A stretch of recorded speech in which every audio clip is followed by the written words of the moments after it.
Hungry for flavor that's muy delicioso? Come on down to Two Amigos Mexican Restaurant, right in the heart of Barberville, Kentucky. At Two Amigos, you'll always be greeted with fast, friendly service and a smile that feels like family. From sizzling fajitas to cheesy enchiladas and fresh-made guacamole, every bite is packed with authentic Mexican flavor that will keep you coming back for more. So grab your friends, your family, even your coworkers, and visit Two Amigos Mexican Restaurant, where great taste and good times meet in southeastern Kentucky. Located at 511 South Main Street, Corbin, Kentucky, Sugar Booger's Custom Cakes has been bringing delicious treats to the Tri-County area for over a decade. Whether it be a cupcake, cookie, cake pop, brownie, or a signature one-of-a-kind custom cake that will be the star of any event, Sugar Boogers has you covered. Easy online ordering with polite, knowledgeable staff guaranteed to make each experience easy and stress-free. Go check them out on Facebook or give them a call for a free estimate. Sugar Boogers Custom Cakes for all occasions, 606-344-6595. Are you a jerky jerk? You're holding it, right? Yeah, I got it. Just give me 1 second.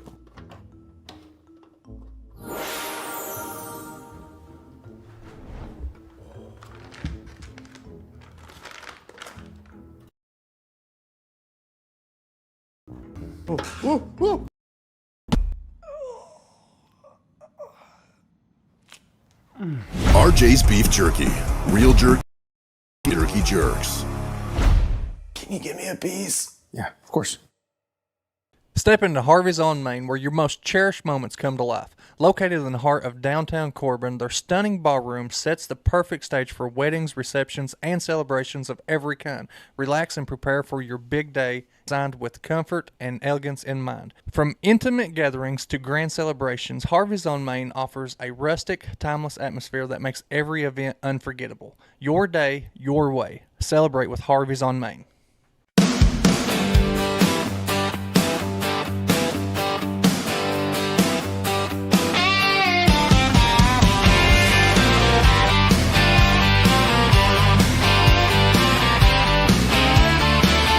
Kick off your boots, come gather round. We're digging up secrets that can't stay down. Bigfoot's out there in the midnight air. Aliens watching from who knows where. No sugarcoating, we're saying it straight. Bigfoot, alien, CIA. No sugarcoating, the truth on display. Jericho and Paul, bring it your way.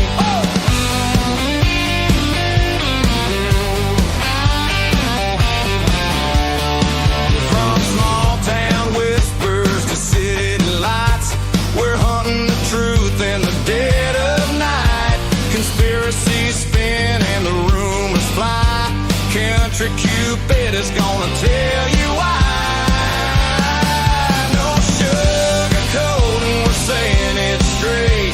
Bigfoot, alien, secrets to break. No sugarcoating, the truth on display. Jericho and Paul, bring it your way.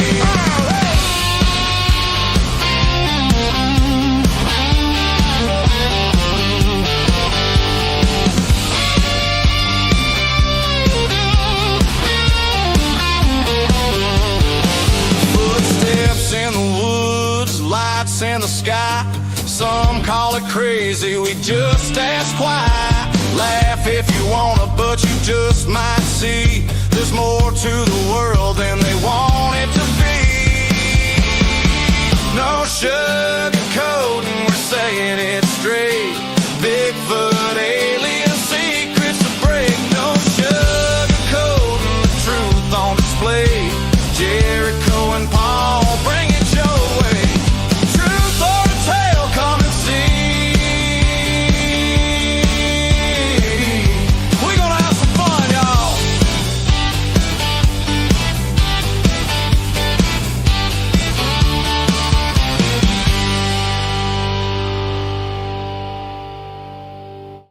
In a world where feelings are protected and men have traded big, beautiful beards for man purses and man buns, comes to you a podcast you always wanted and never knew you needed.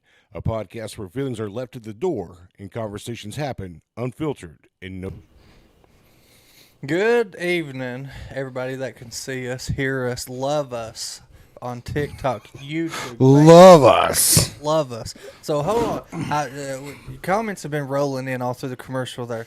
How in the crap am I already losing before the show even starts on spinning the wheel? Like, I got what? 1, 2, 3. That's just the way it I got is, like Jericho. 4 votes already, and the show ain't even started. I think people enjoy watching you do. I hope you get The bean challenges. boozled. Yeah. No, I picked the wheel. No, do the Bean Boozle. Like He- I will do the wheel just to not do Bean Boozle. Let me just say, he cheats when he does it anyways. Yeah, He don't swallow it. He barely even gets a bite into it before he starts gagging. he's got a That's gag always- reflex like Yeah, a cat. I was always told to spit, not swallow. So, that's just human nature of me. I can't do it. Nasty crap. Shoot. No. So hold on. I forgot to bring them, but I have another version of the Bean Boozle. Instead of nasty, they're hot. Oh yeah, that would have been. Like ghost pepper and all kinds of crap. So I tried them, and How bad was that? they got a kick. Are we going to see that on your TikTok soon? You and Jessica done the video? I don't. I think so. I can't remember. I know we had Sean do it. I did do it, but I can't remember if I Jeff. seen a video of Sean on your TikTok today. Yeah. If you guys aren't following the TikTok, it's the Mason family, and a lot of the Jericho's wild undertakings happen on that. Shenanigans. Yeah, Yeah. on those TikToks. So Well, Sean's pretty, wild like me. He's just goofy. So she does post a lot about Sean too. But the hot ones, they're good. They'll probably burn you for about 20 seconds, I'd say. Then after that it kind of sizzles out. But for about 20 seconds, your mouth is on fire. Lynn said that they can hear me pretty good, but they can't hear you very good, Jericho. Wonder why. Can you hear me? You guys, can you hear everybody? Roger, who we'll get to, he's a familiar face here at the podcast. So we had Roger on here. He was kind of filling in for his wife Tiffany, who owns Harvey's. Hello. Is it turned up? Muted? Yeah, it's turned up. I don't know. Are you turned off over there? No, you can't turn them off right here. Okay. You can touch any button you want to right here and ain't gonna do nothing. Jessica says she hears everyone. Okay. Okay, so it's just her. It's just Maybe it's Leanne. yeah, it's just Leanne. It's something to do with me. Like she wants to vote for me, but she don't want to hear me. Yeah, she just wants to see you. Yeah, yeah, she just wants to see me. Mm-hmm. That's it. Says Paul's a lot louder. Is mine turned up really high? I don't want to be loud. That's why I'm on the couch. Probably is turned up really high. All right, guys. Hopefully they've turned me down a little bit. I'm stepping away from the spectacle and just hanging out on the couch tonight. Paul's going to be the questionnaire. Yeah, I've got questions, yo. Well, let's start asking questions then. Let's introduce him first. Well, introduce yourself. Guys, why don't I do everything? No, I got you. So again, Roger is a familiar face. His wife has Tiffany's downtown here in Corbin, and Roger is the owner of Hampton Hutton Funeral Home in Barberville. Yes. Purchased it in 24. Is that right? Yep. And he has kept the staff on, kept everybody on, and renovated. You've done a lot of renovating. Yeah, we've done same building facade. We've just done some things in the inside that way people notice that we're trying to move forward, not trying to stay in the past. Because a lot of people like to dwell in the past. Well, I mean, just like anything else, people like fresh spaces, updated spaces. So that's what we're trying to do. Arguably, I would say you have one of the nicest funeral homes in Barberville. Well, thank you. And, that's my biased opinion. In fact, I wouldn't even say it was arguable because I have a biased opinion. You're allowed to have a biased opinion. But, yeah, one of the awesome things is they've removed the pews. Yeah. There's no more pews. And, like a lot of funeral homes have pews, Yeah, like church homes. yeah. Not Rogers. You got the XL chairs for people wide like me that I can sit comfortably Yeah. in a cushioned chair. Big boy seats. So I mean- everybody gets the king throne.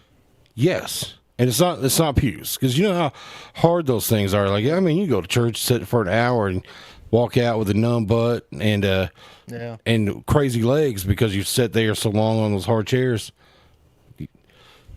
Listen, he even has like 3-ply toilet paper in the bathrooms. Oh, right. Let me just tell you, that's how you know. That's how you know. You a Sam's Club shopper, ain't Well, you? sometimes we order online. That's how you know. I've always said, you go to these businesses and you go to their bathrooms, and if they only give you that 1-ply, they're not looking out for your butt, bro. No. They're not looking out for you. How many times have you wiped your tail and stuck your finger up your hole? I mean, it could happen with a 1-ply. Yes, a 1-ply. And imagine, You guaranteed to get a stinky finger. all the businesses have those, the 1-ply. Yeah, and they suck. That's not how you get treated. You get the good stuff. So is our battery, Yeah, battery must have been going out or something.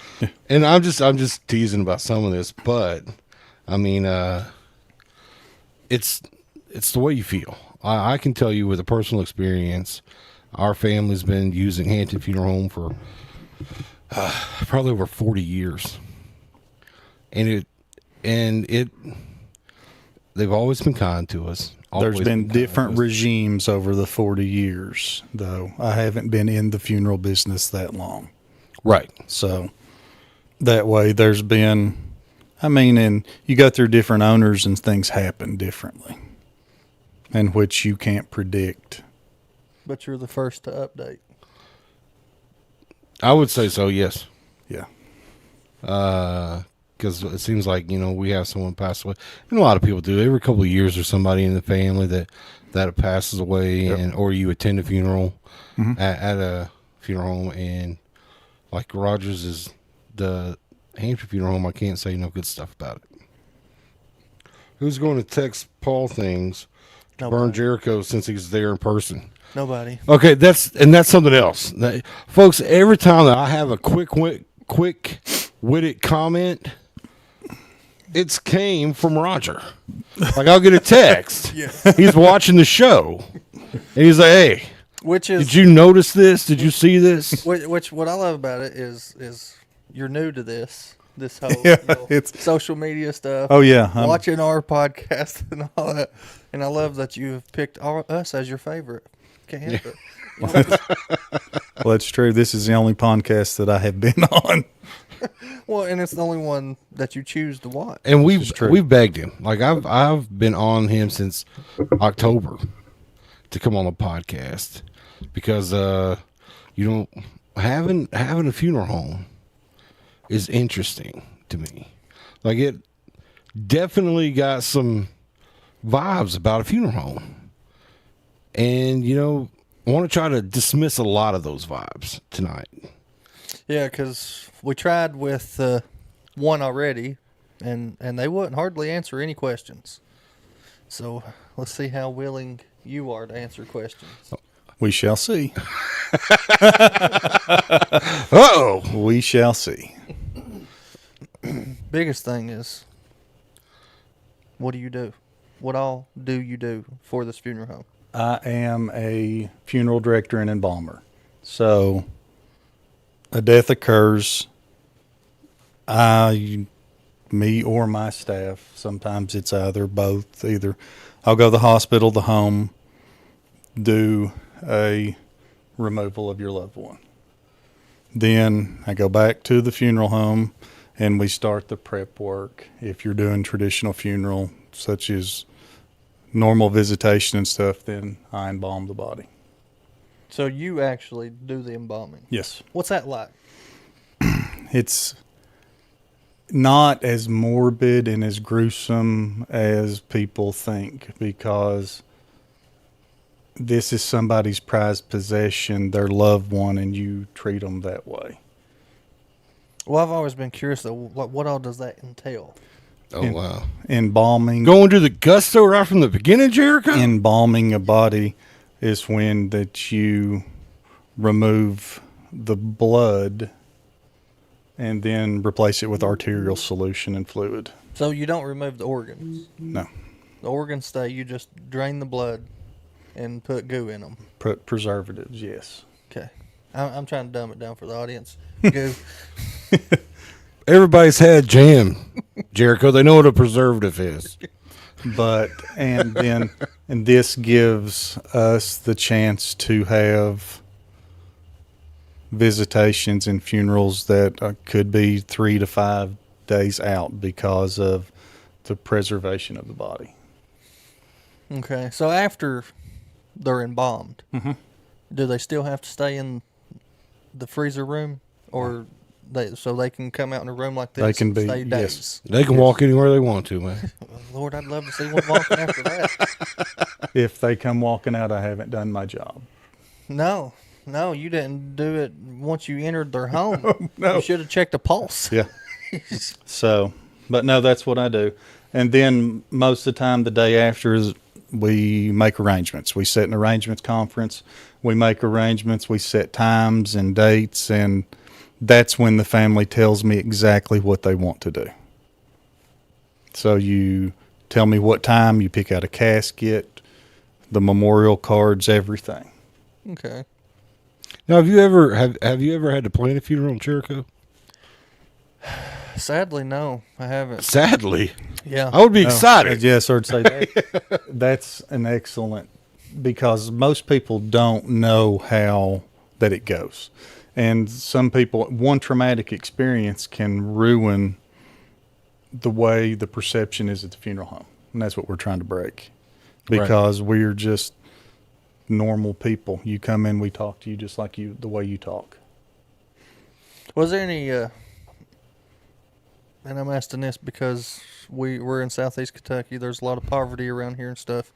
Is there any thing out there, any programs or anything like that could help someone? There's no programs that will help somebody once they pass away. There's no programs that can help the family with the whole, paying for everything No. and setting stuff up? No, because the government will pay $255 to a surviving spouse, and that's it. That's the death benefit of Social Security. But other than that, there's no programs, no no anything like that Ain't to even help. worth getting. Well, see, that's what people That's don't know is right. that you can go ahead of time, and Roger has. They offer payment plans and stuff like that, Yeah. where you can pick out your entire deal. And I got to know this firsthand.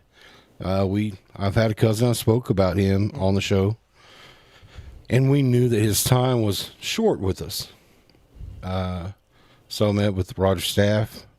We went in and picked out everything, and everything was transparent. Like, they brought papers in, every bit of it. They told me exactly what I was paying for. No hidden costs, no nothing. There wasn't even a upsell push, because when I went in there, I was very honest and said, listen, this is in my lap. I really can't afford it, but this is where we've always been. This is where we'd like to keep coming, and I need help.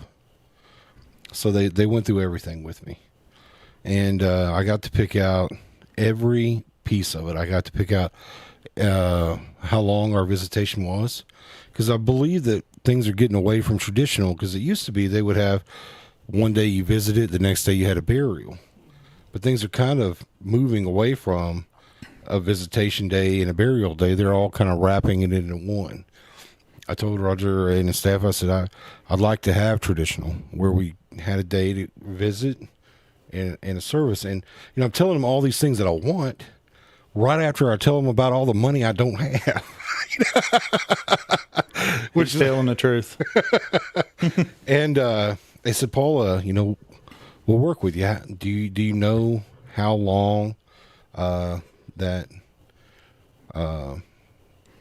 What kind of time frame are we working with? That's listen, he knows exactly what they say, because that's what they say. It's like, what kind of time frame are we working with? And so we sat down right there. I was able to put down a deposit, and then we worked out every bit of it. We didn't speak again until I called the staff and said, "Hey, he's passed away." And they said, "All right, we'll go up and collect him," because he was in Lexington. Right. And then we met the following day. We sat down, and Roger's a straight shooter. Told me the problems that we might have. Talked me through every bit of it. And it wasn't one of those creepy conversations either. You know what I mean? Like, this sounds crazy, but every time I think about a mortician or somebody that does embalming and funeral stuff, you always get that Tales from the Crypt guy in my mind. Do you remember Tales from the Crypt? With the big top hat sitting there. Yeah, and he's kind of got his hands like this, and he's like, "Well, we can do this," and it's like cha-ching, cha-ching, cha-ching, cha-ching. That's not at all how it was. We went out and we spoke the following day. I had no idea, but it was Roger's birthday. He didn't mention it. In fact, he's like, "Well, you're gonna need to take me to the graveyard." And our graveyard's up this huge hill, like every cemetery in Barberville is, family cemetery anyways. And I was like, "I don't know that a hearse can make it up here." And he goes, "We've got other vehicles. Don't worry about nothing. Paul, don't worry about nothing. We got this took care of." And sure enough, I mean, he had a beautiful service. I called and spoke to Vicky about his obituary. It was in the paper. It was on the site. Everything. And super reasonable price. That's good. Well, and not to add to that, but Please do. when you came in, there was circumstances that we didn't know about at the time. Right. When he had been hospitalized and things had changed in his situation. And and that's what we try to do. We try to make sure that everything's up front with you, because if there's a what if, you already know about it. Well, yeah, and I don't care to speak to that. I'm glad you mentioned it. So my cousin was very sick for a long time. He became very frail. He was 6'5", 6'6", Tall guy. tall guy. But he, at the time before he passed, he was only about 160 pounds. Like, he was a boneyard. But with his kidney shutting down, it made him swell up. And when I spoke to Roger 3 months prior to his passing, I was like, "Nah, he's a boneyard." Right. And see, that's what we were geared towards until we. And then once he passed, he had swollen quite a bit, and that 160 ended up being more like 280 or 300 pounds. Yeah. God, he swelled up that much. Yeah. And it was just fluid retention. And there was nothing that anybody could have done between that, because when the sickness was like that, your kidneys are shutting down, your body's shutting down. Well, if it's just fluid retention, though, okay. It's not like a balloon, Jericho. I know that's what you're thinking. Well, I was thinking, drain it. Yeah. I mean, you're taking away all of his blood. Yeah, but everything, the moisture settles in the cells, and so you can't remove it. But you can to an extent, but you can't bring somebody that's 280 pounds back to 165, 170. Yeah. So as a good old contractor says, that's an upcharge. Well, Well, to the package that I picked, it was concerning because they picked it out custom for me. You know, this is what somebody this size, 6'4", 6'5", at this weight, this is the type of coffin that they would need. right. And then when that's not what happened when he passed, you know, Roger said, "Paul," he goes, I've got a concern here." And I said, "Listen, let's just roll with what we got." And Roger's like, "Oh, I just being very open, very transparent to you. That way you're not surprised about anything. You know exactly what's going on, and we've told you ahead of time." And then the following day, he's like, "Man, it's fine. We got it. We're good." Good. So what about? I know some funeral homes can help with burial sites. Is that anything you can help with? Burial sites such as Where you bury them? most of the time I let people pick. I Well, mean, most of the time they've got families. You're being vague with the question. But there's a lot of ignorant people around here that don't know even how to secure a burial site. Right. Well, So is there anything? Do you have connections with churches or something like that? well, most of the time it's like Barberville City Cemetery. They sell lots. The Fox addition to Calvary, he sells lots. And those are something that you can purchase up front. You get a deed to, and these are your lots. If you don't have a family cemetery, that's some place to start because eventually it's going to happen to everybody. Oh yeah.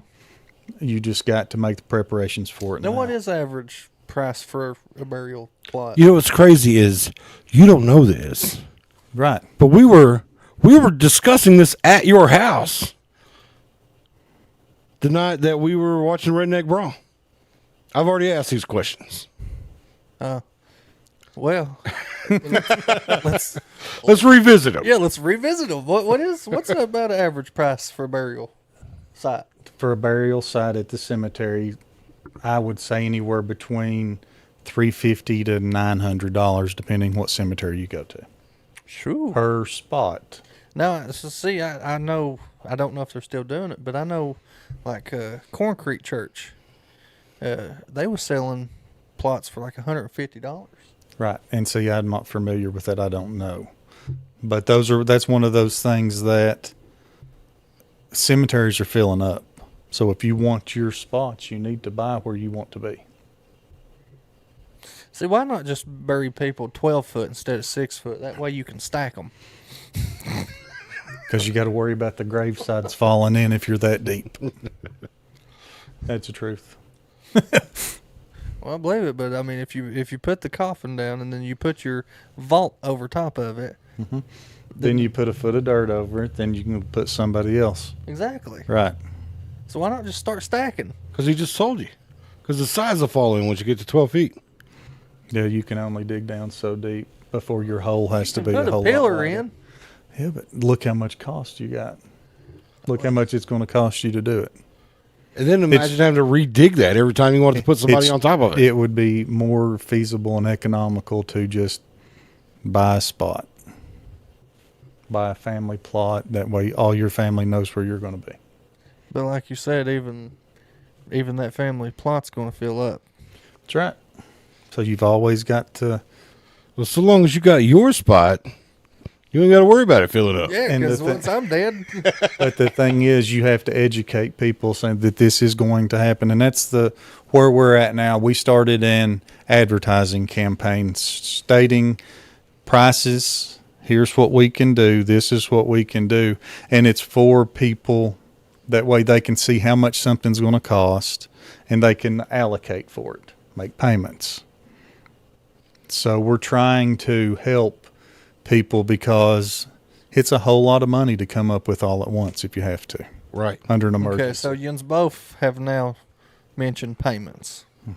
What it is? You can pre-arrange a funeral and make any kind of payment that you want to on it. Well, I understood that part of it, but what I was going to ask was, does the payments vary by the person? It's whatever that you can afford to pay. No, it doesn't matter to me. If you come into the funeral home and you pick out a $7,500 funeral, and that's just me throwing a number Yeah, out just there, random numbers. and you say you're going to pay $200 a month. If you miss 3 or 4 months, you've still got an account that's got your name on it. That's your money, no okay. matter where. You can switch that account to anywhere you want to. So as long as it's paid by the time you die. Nobody else has to come up with any money.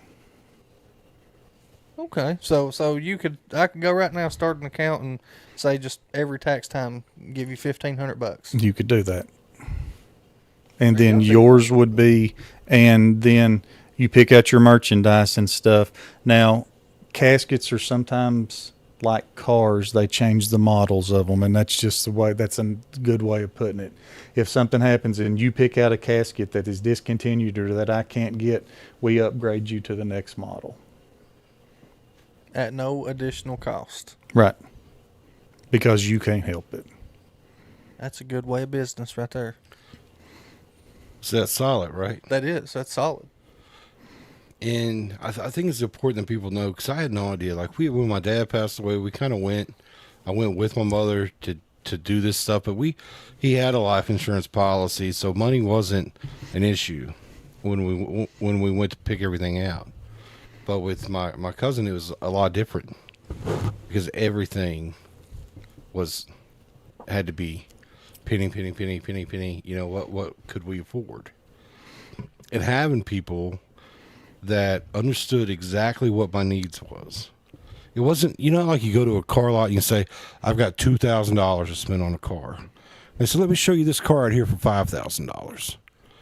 No, that's not how I was treated. There was no, they're like, okay, let's see what we can do with what you've got. Let's see what your wants is. There wasn't any kind of upsell to it. And I felt like these people were really paying attention to my needs.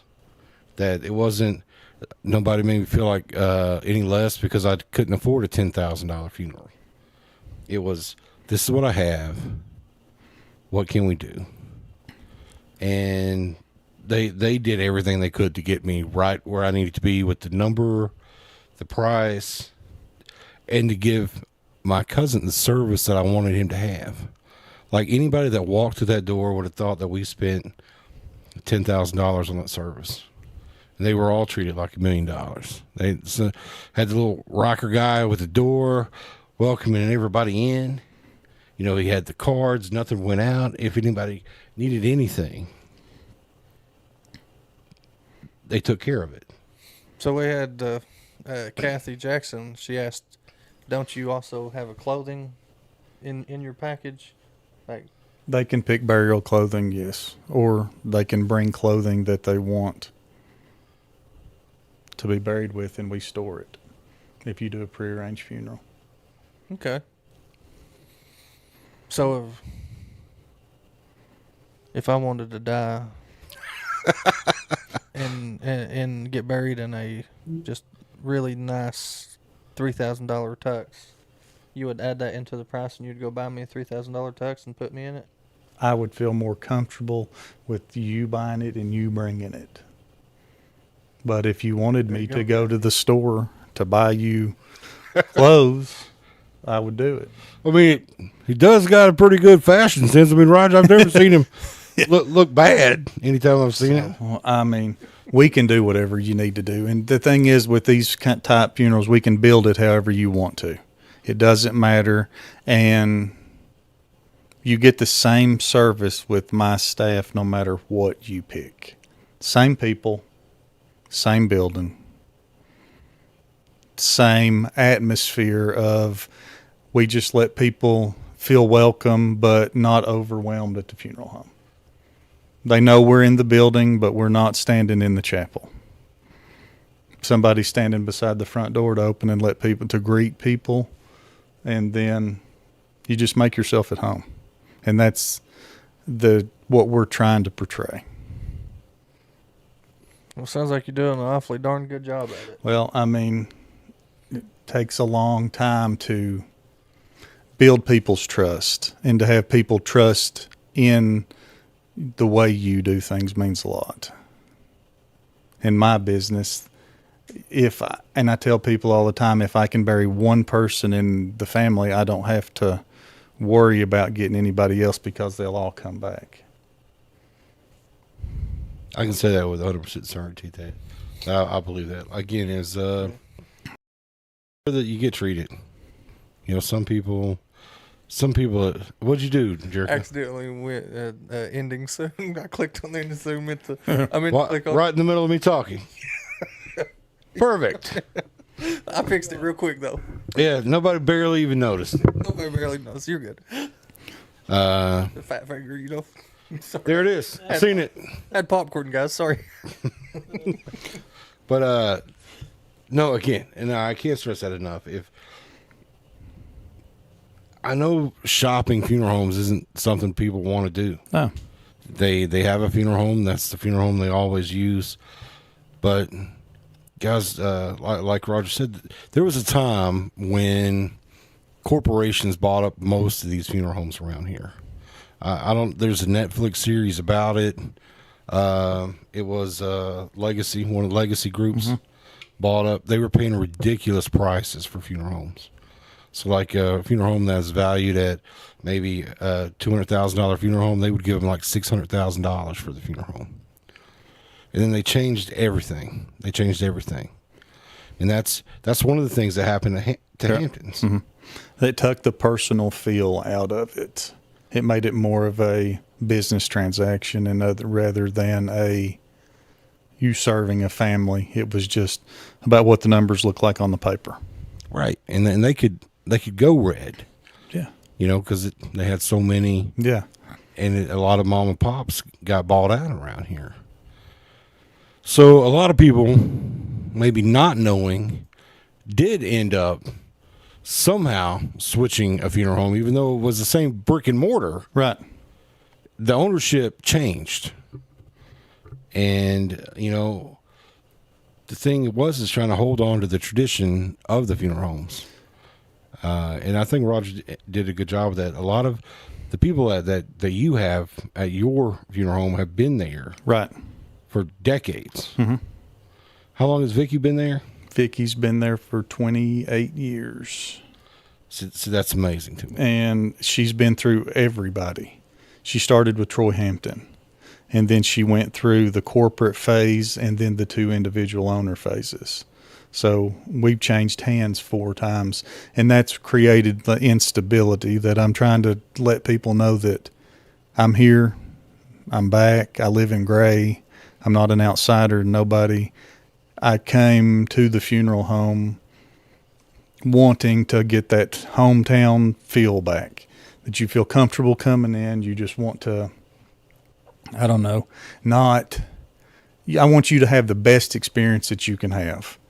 Sometimes the best experience at the funeral home is still horrible. And that's just the way it is. But it's not going to be because of my staff or the people that I work with didn't try their best. Well, I know, like everybody in my family always uses Van Kirks. I don't really know why. It's probably because, Well, and it's the legacy. And see, I'm breaking that legacy. And done. I know the people I know the people at Van Kirk's personally. I worked for them. Mm-hmm. And they taught me a whole lot of good things about how to treat people and how to manage people. And I shouldn't say manage people, but how to handle different situations. Because it's different working with people from your own community. When somebody that you know has had a death and you're sitting across the table from them, it's personal. And you have to be able to differentiate your personal and your business to make the ends meet. And that's where sometimes, it's hard, but just to get the best service, you have to be able to talk to people and see what they want. So I do a lot of listening. I sit and I listen and I take notes. I write with a pencil because sometimes my mind takes off faster than my hand and I have to erase, but I want people to know that I'm listening to them. I don't know if I've seen any other funeral home do that. Try to get that personable and stuff. Well, I wish I could articulate my experience. I wish I could articulate it the way I felt when I went in there. I think you've been doing a pretty fine job. Well, I'm trying to. Yeah. But literally one of the lowest moments of my life. Like I sat here and talked to you guys. I talked about it on the podcast. I'm like, how can they do this? How can they do this? And this cousin was like a brother to me. Yeah. He lived with me and everything. No, he really was. I even talked to Jessica about that because even Jessica could notice you was down. Yeah. You loved the man. Mm-hmm. And his passing hurt you. Yeah. And for, God, I want to say probably 2 weeks, you just pondered on it. Yeah. And I'm one of those people that gets stuck. Yeah. But the thing is, you didn't have to ponder on what you did for him at the funeral home. No. Because you honored him exactly the way you said you wanted him honored. Yeah. And that's the way it was done. Well, and that's kind of what I was getting back to. I was the lowest I'd been. I walk in, Hold on, it's back. Is it back? Yeah, it's back. I don't know what happened, but it's back. Okay. Maybe. Wow. So you missed that whole big. Heartfelt. It was heartfelt, guys. I was defeated. I went in there, and the day he passed, they treated me like $1 million. The next day, because we made the plans the next day, and they brought me in a room. They talked to me. Me and Roger talked. And that was the first time you and I got to speak. Right. Because Doug and Vicky took very good care of me on the front end, and then Roger was in our last meeting. But again, he'd passed the day before, low, and then get reassured that everything's took care of. Like everything that I'd already asked for was there. Like it's not, hey, we've got to go get this, we got to do this. No, they were ready to go. It was go time. And I mean they showed out. They showed out. And that means a lot. But it's buffering again. I don't know what's going on.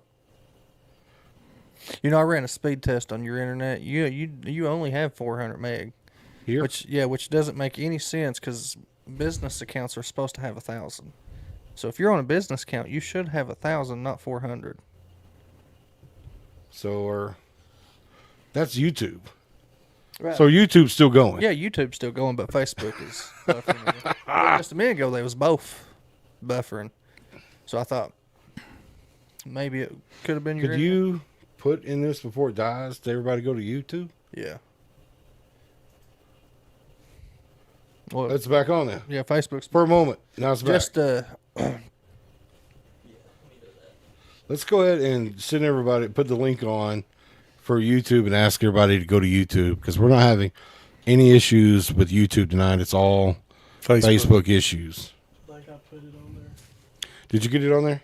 No, I didn't put the link. I just said go to YouTube if it dies. Can you put the link on there? don't really know how without sitting over there. Maybe. Let me see if I can do it from my phone. All right, guys, we apologize. I hate when it gets. It's come up over here, Jericho. Oh, it come up over there. Yeah. Yeah, well, darn. I ain't gonna worry about that. I'll get it. You guys just go ahead. I'll get it. Oh, anyway, yeah. So we had Barbara a few minutes ago asked, how do you do celebration of life?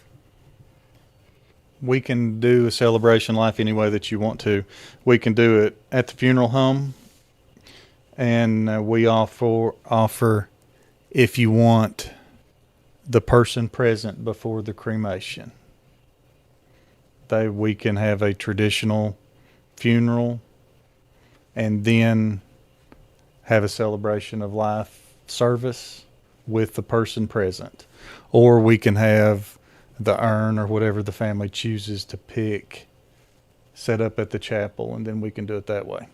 But now that's one of those things, you can build it however you want to, because celebrations of life, some people have food, some people, it's just whatever that you want.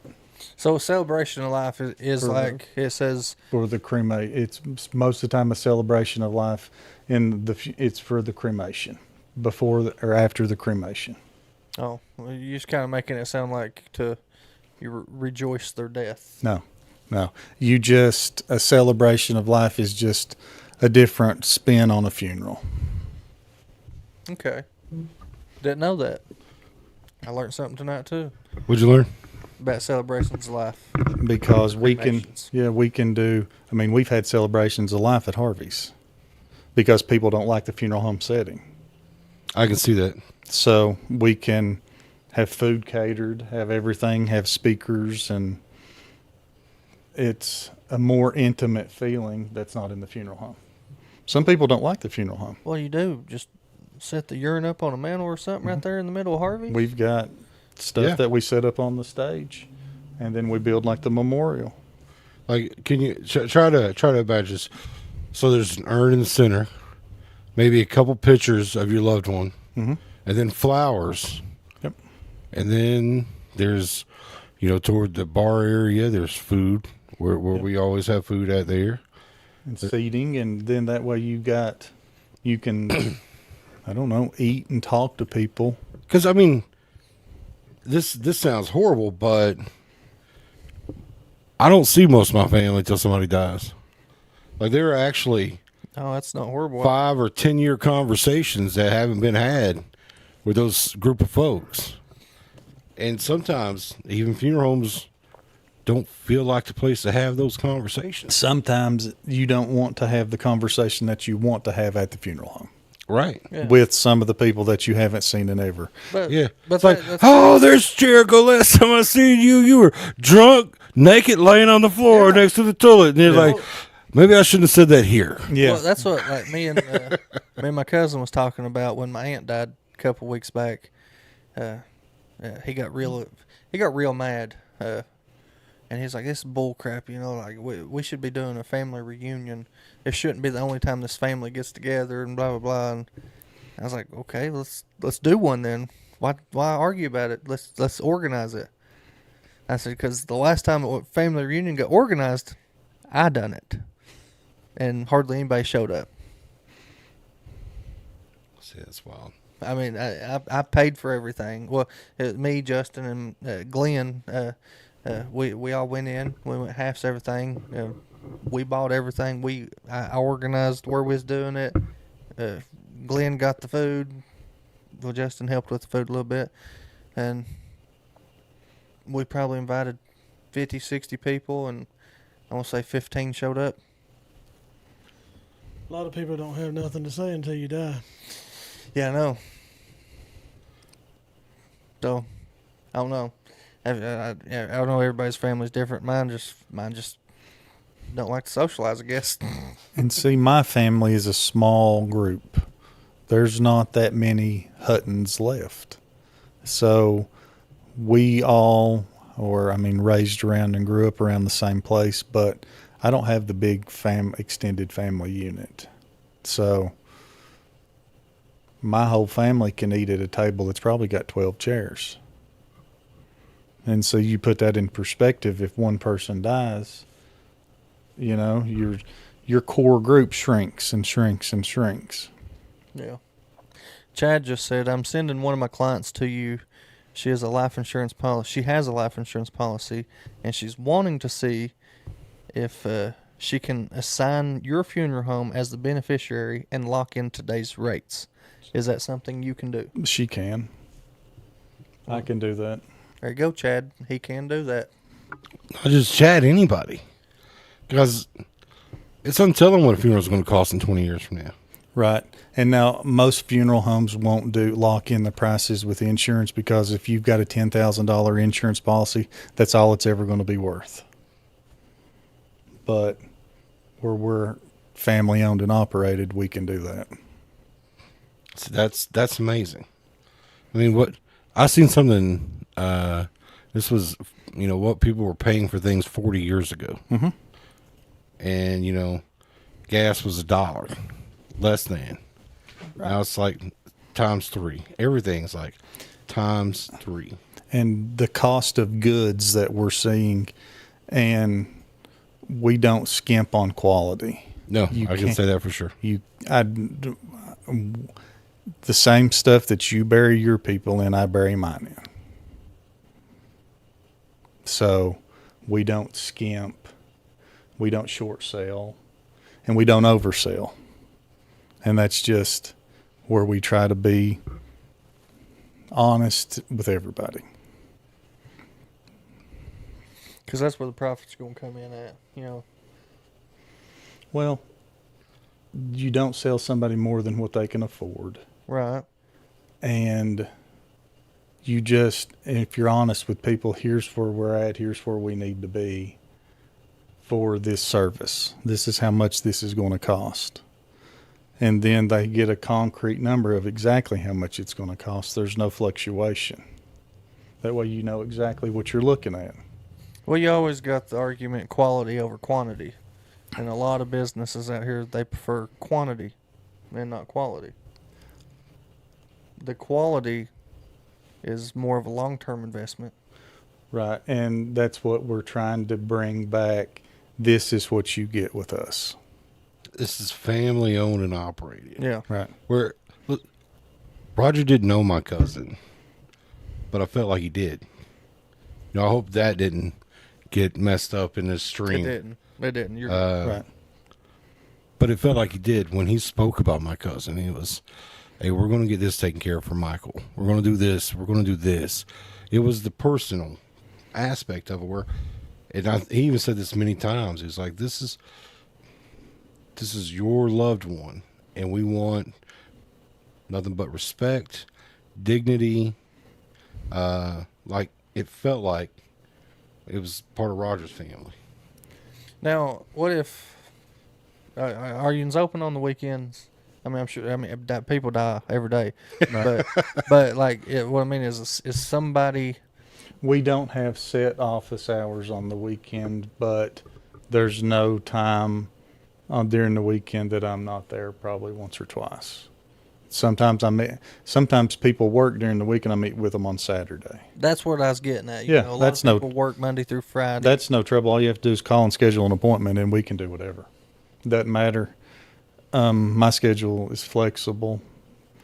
Whenever it's convenient for you, is convenient for me. No one's asked that yet, but I'm sure somebody was thinking it.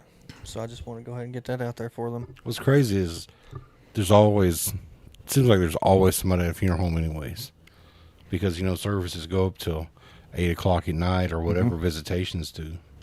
And there's always somebody there, you know, a lot of services on the weekends and stuff like that. Like he's not really got into the demands of the job, but when you try to think about that for a second, you know, when you're up at 3:00 in the morning going to a hospital to pick up somebody's loved one and then get them back, and it was a 2-hour drive, so it's 5:00, and you got something starting at 8 or 9. There's no, I'm gonna go home and get some sleep. It's like, all right, No, day started. that's why we keep suits at work, different changes of clothes, because sometimes the family will see you at 3:00 in the morning, and then they'll be coming in to make arrangements at 11:00. And you've stayed there. I mean, that's just normal. You just stay there.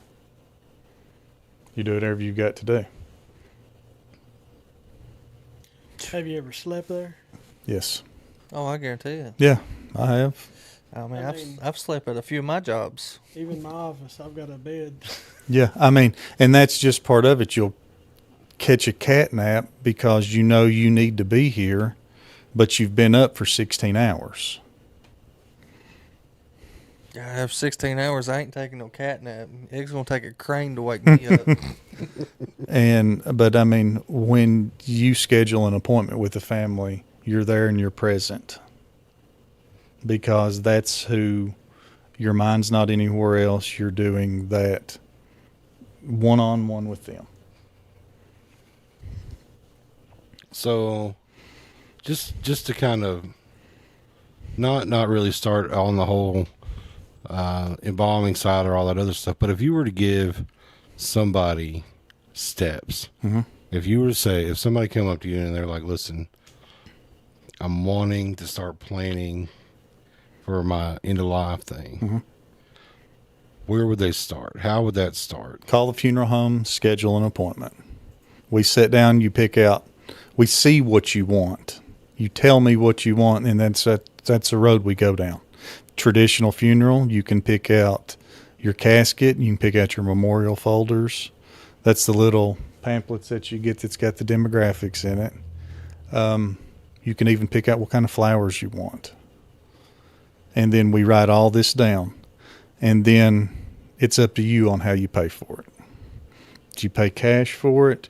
We invest that money into the Funeral Trust of Kentucky, and it's in your name and your account. So if something happens and my funeral home goes away tomorrow, your money's still there. So you don't have to worry about your money. Well, you just said you invest that money. So is that a interest bearing? Yep. When somebody pays me money, I invest it in an interest-bearing account, and we hope that you live for 10 or 15, 20 years. And then that way that covers the inflation cost if anything goes up. Okay. Pretty darn good. Do you all sell burial insurance? Yes, we do. Vicky's a licensed insurance agent, so she can sell insurance policies. So how does somebody become a paid intern and learn this stuff? I don't know about a paid intern, Jericho, but I'm looking for volunteers anytime. There you go, guys. You want to learn the in and out of a funeral home? But it's a certain demographic too, because we serve people that everybody knows. Everybody knows. And you have to be as nice to them as you are to the people that you don't know. Or even the people that you don't like? And that's the case sometimes too. But I have my personality, I guess, that some people that I deal with that I don't like, or I shouldn't say that I don't like them, that I don't care for, Maybe they you still don't get agree with them. they still get the same service. I still talk to them the same way. Still open the door for them at the funeral home. And still ask them if they need anything. So, wildest thing that's ever happened at your funeral home? The wildest thing. Wildest thing.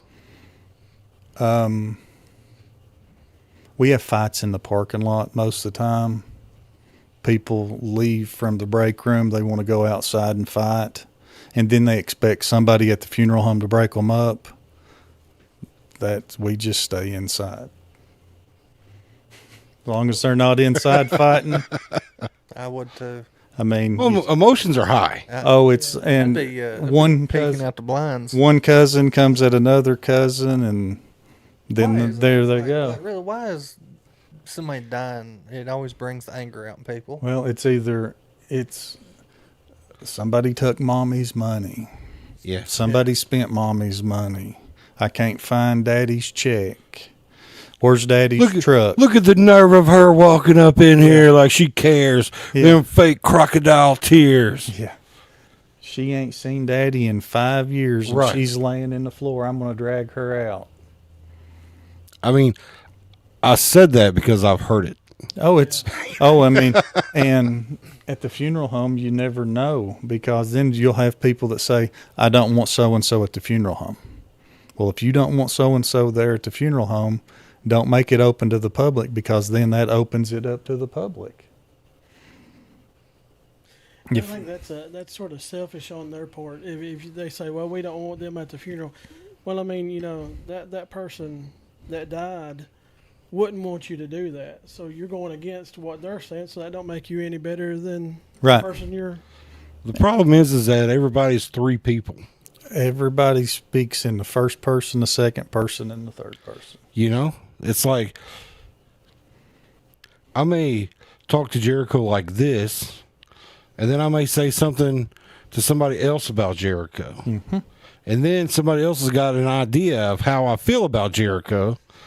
But that's not really the relationship Jericho and I have. Right. You know what I mean? And The man pretty much cussed me out last podcast, and look, that didn't faze me. see, there's a thing about Jericho. He would say that, and those that listen would know that's a flat out lie. He may have talked very stern to you about not being here and standing him up on Valentine's So Day. you heard it. I'm just saying, I don't know, but I may have Wondered who all heard that. I may have heard some things. I was like, this guy don't even know. There wasn't a thing I said that wasn't true. No, he No, it was all true. He was very accurate. I mean, if that cuts with a That's knife, what you're just cut. Jessica was like, was he just talking about you? I was like, I mean, can you blame him? Really, I guess he had this planned. He didn't tell us until the day before that he wasn't going to be here on the show. Well, And we hadn't had Ronnie on the show in like 2 weeks. And we had a guest that was wanting us to take the show to him, Kenny's, for his grand opening. oh, So then all this Does is that make- falling apart. You what? Can someone what? how can someone live in a different state through and go through your funeral home? Yeah, yeah. You can live in a different state. I didn't know Kenny was wanting that though. We can transport or transfer from any state. Yeah, because didn't you tell us a story about how you had to drive to Ohio or something like that? Mm-hmm. Yeah, I mean, that's normal. And most of the time we try to keep our transfers in-house. That means somebody in the funeral home does it. Most of the time, Riker. Because there's a service for funeral homes that just pick up dead bodies. Mm-hmm. Wow. You can call this business, and that's what they do. Yeah. I make good money doing that. Well, listen, guys, it's 8 o'clock, 8:01. We're going to take a quick potty break right fast. When we come back, I'll spin the wheel.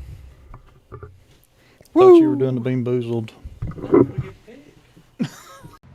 Hungry for flavor that's muy delicioso? Come on down to Two Amigos Mexican Restaurant, right in the heart of Barberville, Kentucky. At Two Amigos, you'll always be greeted with fast, friendly service and a smile that feels like family. From sizzling fajitas to cheesy enchiladas and fresh-made guacamole, every bite is packed with authentic Mexican flavor that'll keep you coming back for more. So grab your friends, your family, even your coworkers, and visit Two Amigos Mexican Restaurant, where great taste and good times meet in southeastern Kentucky. Located at 511 South Main Street, Corbin, Kentucky, Sugar Booger's Custom Cakes has been bringing delicious treats to the Tri-County area for over a decade. Whether it be a cupcake, cookie, cake pop, brownie, or a signature one-of-a-kind custom cake that will be the star of any event, Sugar Boogers has you covered. Easy online ordering with polite, knowledgeable staff guaranteed to make each experience easy and stress-free. Go check them out on Facebook or give them a call for a free estimate. Sugar Boogers Custom Cakes for all occasions, 606-344-6595. Are you a jerky jerk? You're holding it, right? Yeah, I got it. Just give me 1 second.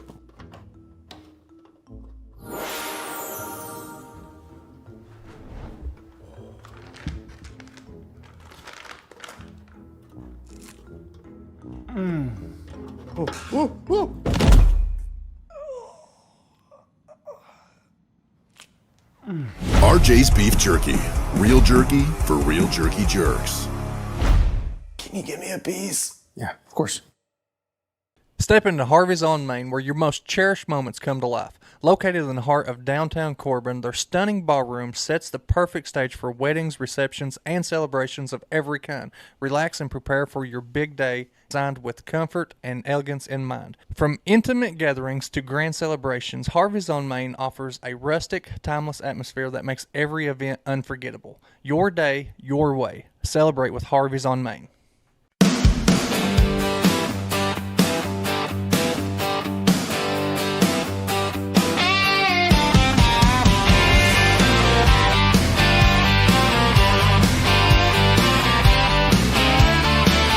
Kick off your boots, come gather round. We're digging up secrets that can't stay down. Bigfoot's out there in the midnight air. Aliens watching from who knows where. No sugarcoating, we're saying it straight. Bigfoot, alien, CIA. No sugarcoating, the truth on display. Jericho and Paul, bring it your way.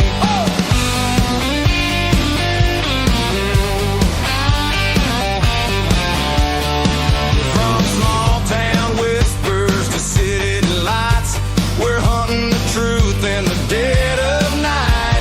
Conspiracies spin and the rumors fly. Country Cupid is gonna tell you why. No sugarcoating, we're saying it straight. Bigfoot, alien, secrets to break. No sugarcoating, the truth on display. Jericho and Paul, bring it your way.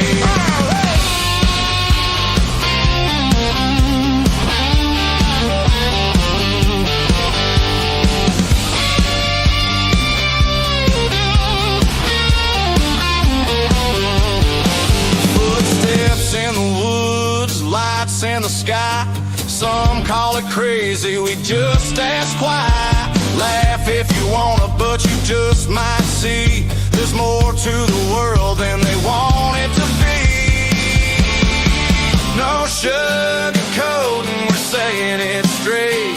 Bigfoot, alien secrets to break. No sugarcoating the truth on display. Jericho and Paul, bring it your way. Truth or a tale, come and see. We're gonna have some fun, y'all.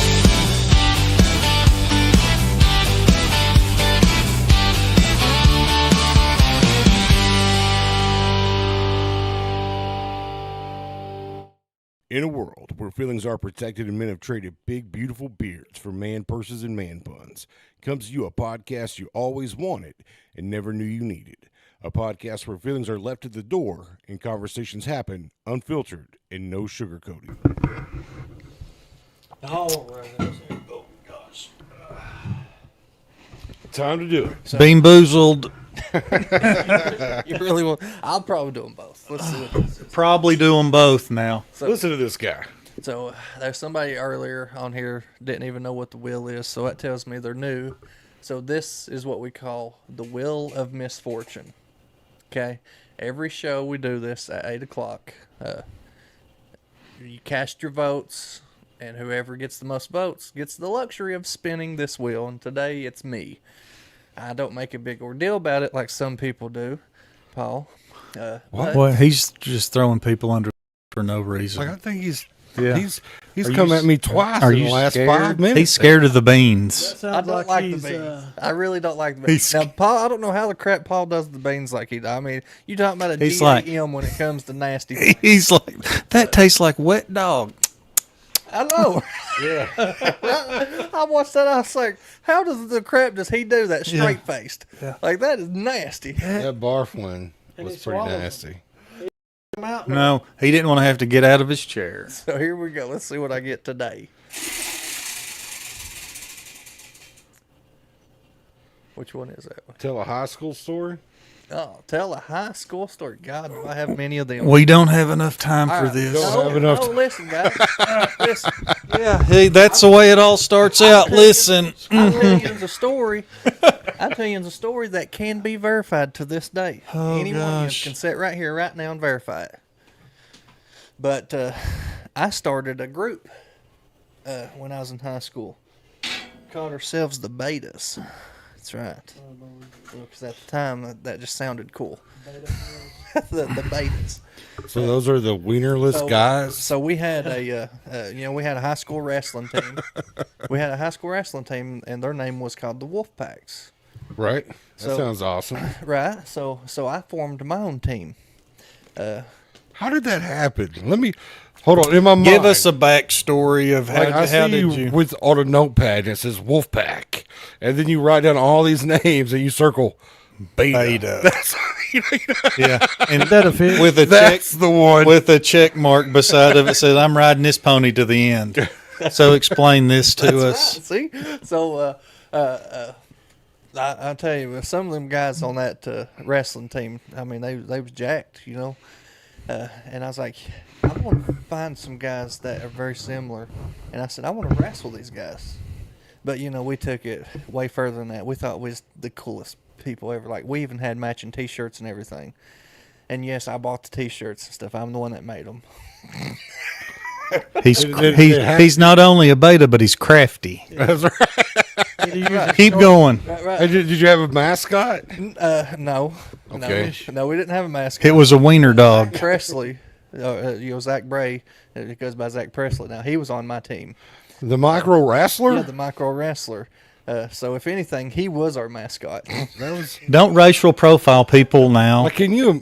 All right, so let me get another visual for you guys.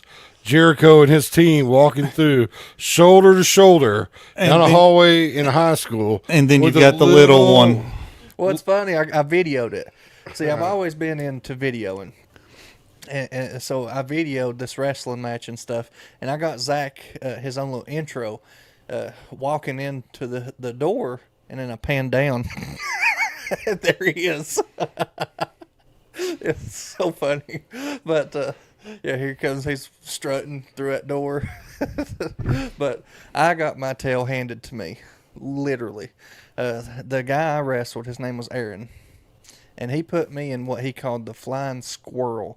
And I've always been a hefty guy, but I wasn't flexible or nothing at this time. And the guy literally made me kiss my own sack, tied me up into a pretzel. Son. I didn't think we were going there. Stop, Daddy. Stop. Yeah. Huh. Is that your finger or mine? But how I say it's anybody can verify this. It's on YouTube. Just look up Jerster31. That's my old YouTube page. It's got all these videos on it. They're freaking hilarious. Why are we just now hearing about this? Yeah, I started to say. So you could be famous for kissing your own. He rapped. It's called the Flying Squirrel or something. I don't know how it got its name, but he got me in that so quick. When my eyes opened up, all I was doing was looking at my nutsack. I said, "What are you doing, buddy?"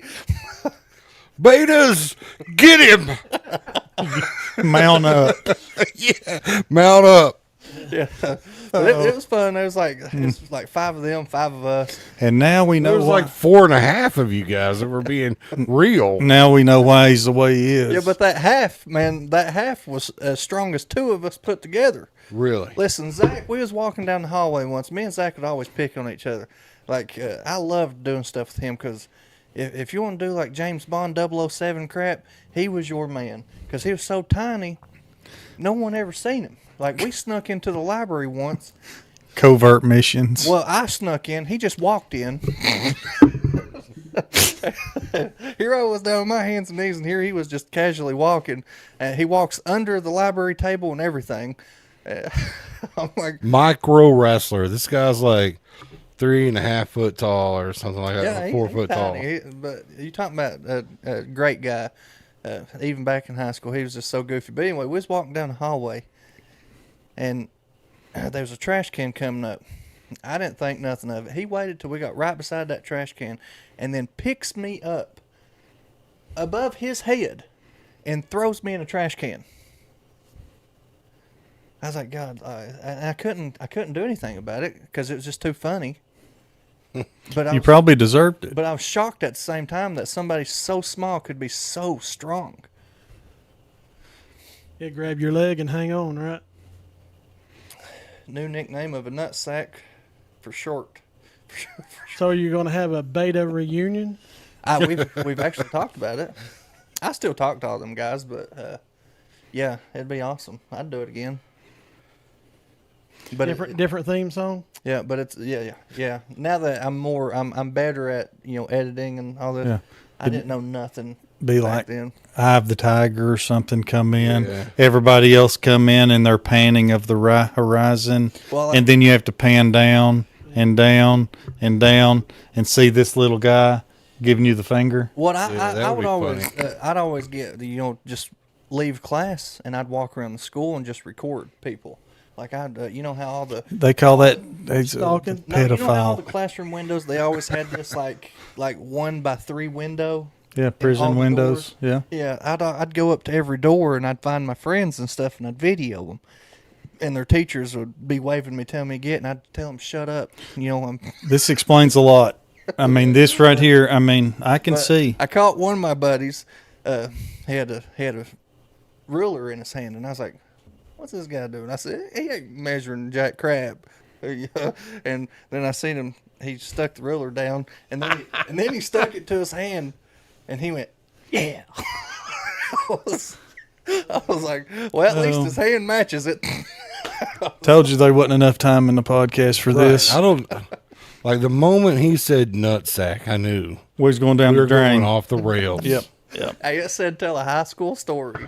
Well, you kind of wrapped up 2 or 3 in that one. Like there was the nutsack story, the garbage can story, the that you- measuring penis story. That you film people without their knowledge. I just don't care. But again, this brings me back to a good point. Back to the bamboozled. Everybody needs to quit being so freaking soft. Back even back when I was in high school, things were so much different. No one cared about you need my permission and all this other bull crap. We just done it and had fun. Well, the thing is, kids don't know how to be kids. The telephone, the TV, The parents are soft. They don't want you to have a stern word with their kids. I have stern words with mine all the time. Yeah.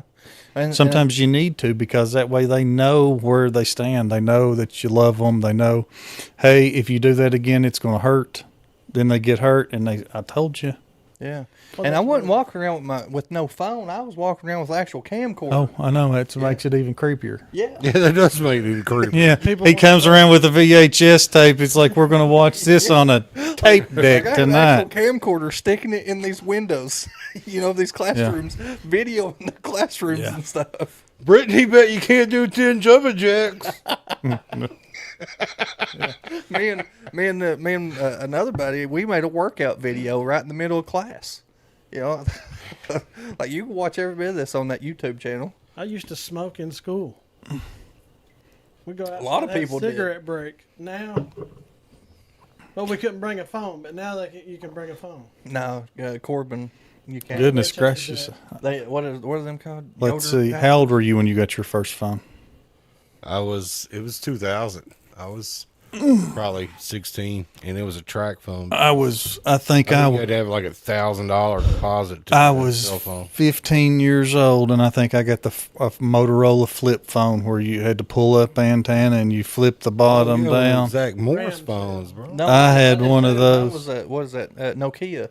Mine was a Nokia flip phone. You had to pull the Pull the antenna up, Yeah. and there was no such thing as a text message because I didn't know how to That text. T9 crap. I still don't know how to do it. Yeah, kids don't Never have learned it. kids don't have a clue. Did you ever have a pager? Yes, but I never got paged. It was a useless thing. That My for me to sister had a own. pager, and I thought she was the coolest person in the world. Well, I thought everybody that had pagers was cool, especially when they And- started having different colors. Yeah, you'd pager and it would do something, and she would be out with her friends or something, and I'd page her like I was mom telling her to get home. Then I'd be sitting at the table just laughing. She loves me. But no, yeah, mine was a Nokia phone. Yeah, mine was a Motorola, and I'm pretty sure I've still got it. Listen, my friend had a Motorola, and it was so much nicer. Like mine was like a Nokia 3595. It was one of those that's kind of built like a brick. Yep, that was the next one that they said that you couldn't break. Yeah. Yeah. Yeah. I remember when the first Razor come out. That was my favoriteest phone ever. the Razor. I flip slide it right in my phone. pocket. Boy, if you had a Razor, you was high living. Yeah. Yeah. Racer. Yeah, that was all the rich kids. I'm so jealous of. I'm like, yeah. Look Well, at my I was a grown adult. my Yeah, little- I started into say I paid for it myself. Yeah, that was when it was singular. Yeah. Yeah. You go over Best the service in the world. yeah. You'd go over there, then it's like I need this phone, and you'd be like, "How much is this?" And it's like there was no installment plan. Yeah, Chris Floyd said, "Long live landlines." Dude, I doubt my kids would even know how to use a landline. The rotary phone that would be something that even a would basic phone. yeah that would be something that would completely demolish people if they had to figure out how to call out on it. Yeah, My grandma had one. That's how I knew. Yeah, It still worked. yeah. Like it was kid. used. I said when we had a pager, you'd put like the pound sign, and my daughter's like laughing. She said, "Dad, that's not a pound sign. That's a hashtag." That's a pound. That's a pound in my world. yeah. I know it as both, but yeah, it's if you're talking about Yeah. a phone, it's a pound sign. And cameras and phones didn't have cameras in high school. No. Like we all had those disposable cameras. Mm-hmm. Zip, zip, zip, zip, zip, zip, zip, zip. Take them to Walmart, put them in Take the 'em to bag. Walmart. Dude, I think even when me and Jessica first got together, she burnt them up. We was going to Walgreens at least once a week and having photos developed. Mm-hmm. It's a thing. I never had the follow through. Like I would take the pictures, but never would get them developed. Don't ever now. It's untelling what kind of skeletons that come out of your closet. There would be tons. Yeah. I'm so glad that we didn't have the technology. Well, the thing is, the stuff that we did back then, I mean, not that we were bad people, but you probably wouldn't want it videoed and replayed the rest of your life. No. I would. Don't regret nothing you guys do. Oh, I That's don't the regret anything. That's just I can tell the story, but you can't watch it on video. That's the difference. Right. I will tell you exactly what happened or the way I recall it, but you won't be able to watch it live action. And even back then, like, you could vote for a different president than me or a different politician, and we were still friends. Now everybody wants to unfriend you. Well, the thing is, there's everything's not about politics. It's about being a good person, being right or wrong. There's no gray area if you're right or you're wrong. You can't mesh that in the middle to tell me that that's right. And that's what's wrong with people. People can't handle saying, no, you're wrong. Then it's a debate. No, I'm right. Well, you tell me how you're right. It's just like I said the other day, yesterday. Sticks and stones will break your bones, but words will never hurt you. What did you guys think about Jericho's video? You guys get to see it? Yeah, I seen it. I liked it. I think it had a good meaning. So I catch it after it's been posted like 3 minutes, and I send Jericho a text, and it's the hand in the face like this. I said, "What are you doing?" Because there was no, because after his first karaoke video. And we're like, dude, you're not even looking at the camera. Your shoes are off. He goes, yeah, I'll redo that one. So he sends us the next one or tags us and keeps it private for everybody else. Yeah, I done a private, let them see it first. So we got to see it first. And I was like, okay, yeah, that looks pretty good. This next one just kind of off the hinges. And I see it. And I'm like, what is this? I said, this is like a Wish Nike commercial, man. What are you like? You're right in the middle of a stretch workout, saying serious stuff, but I can't take you serious. Jessica's face is on your pajamas while you're stretching, and he goes, "Yeah, I did that on purpose." Kathy said it was a great video. Yeah, listen, I don't know everybody's demographic, but I remember you talking about how the older ladies love you, Jericho. I think Kathy's just being great, very, very nice to you. That was actually one of the things that you and Ronnie spoke about right before when you thought no one could hear. But I tell you, I tell the public right now, look, I do say a lot of stuff. Okay, everybody knows that. This is where it goes south. That's a given. I do say a lot of things, but I don't say anything that Jessica don't already know. and I go home and I talk to her about these old ladies and stuff like that. I do. And yeah, she probably gets a little jealous of an old lady every now and then, but I doubt it.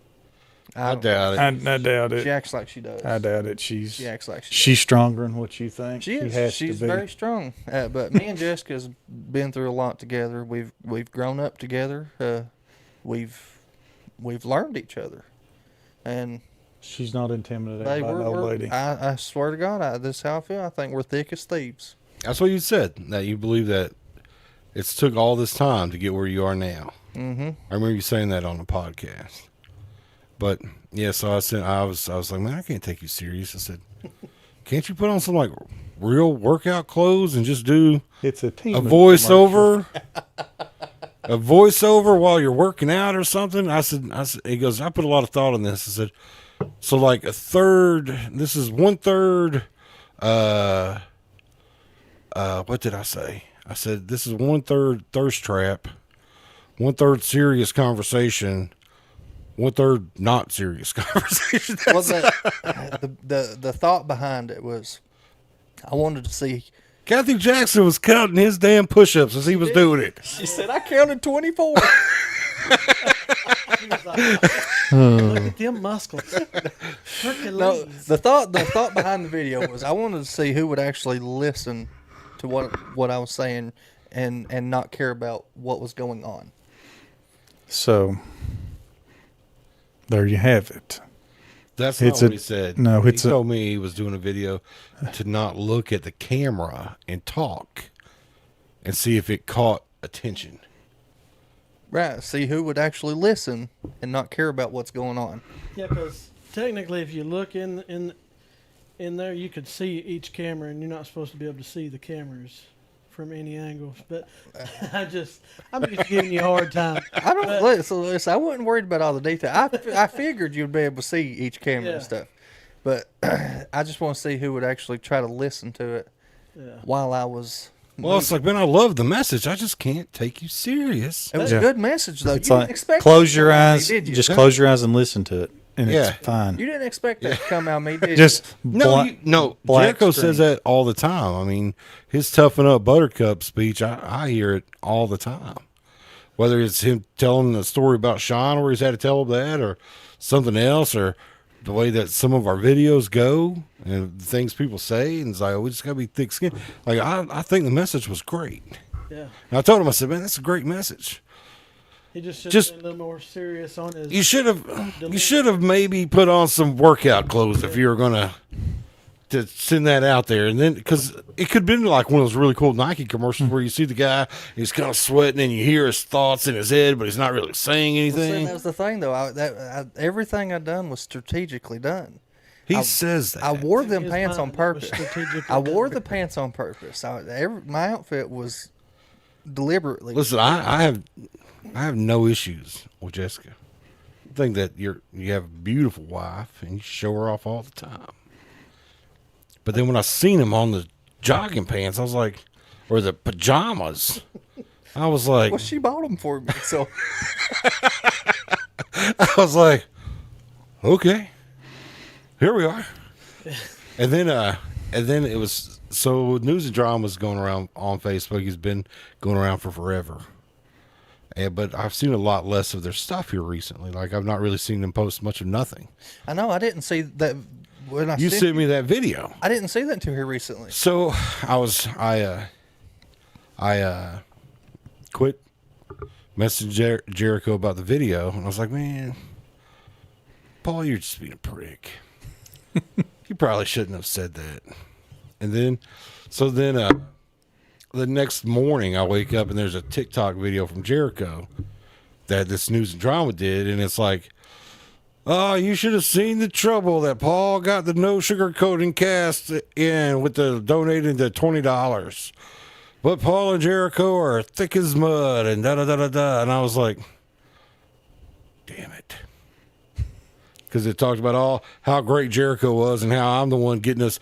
But that's the only time that they ever point out anything that I've done crazy.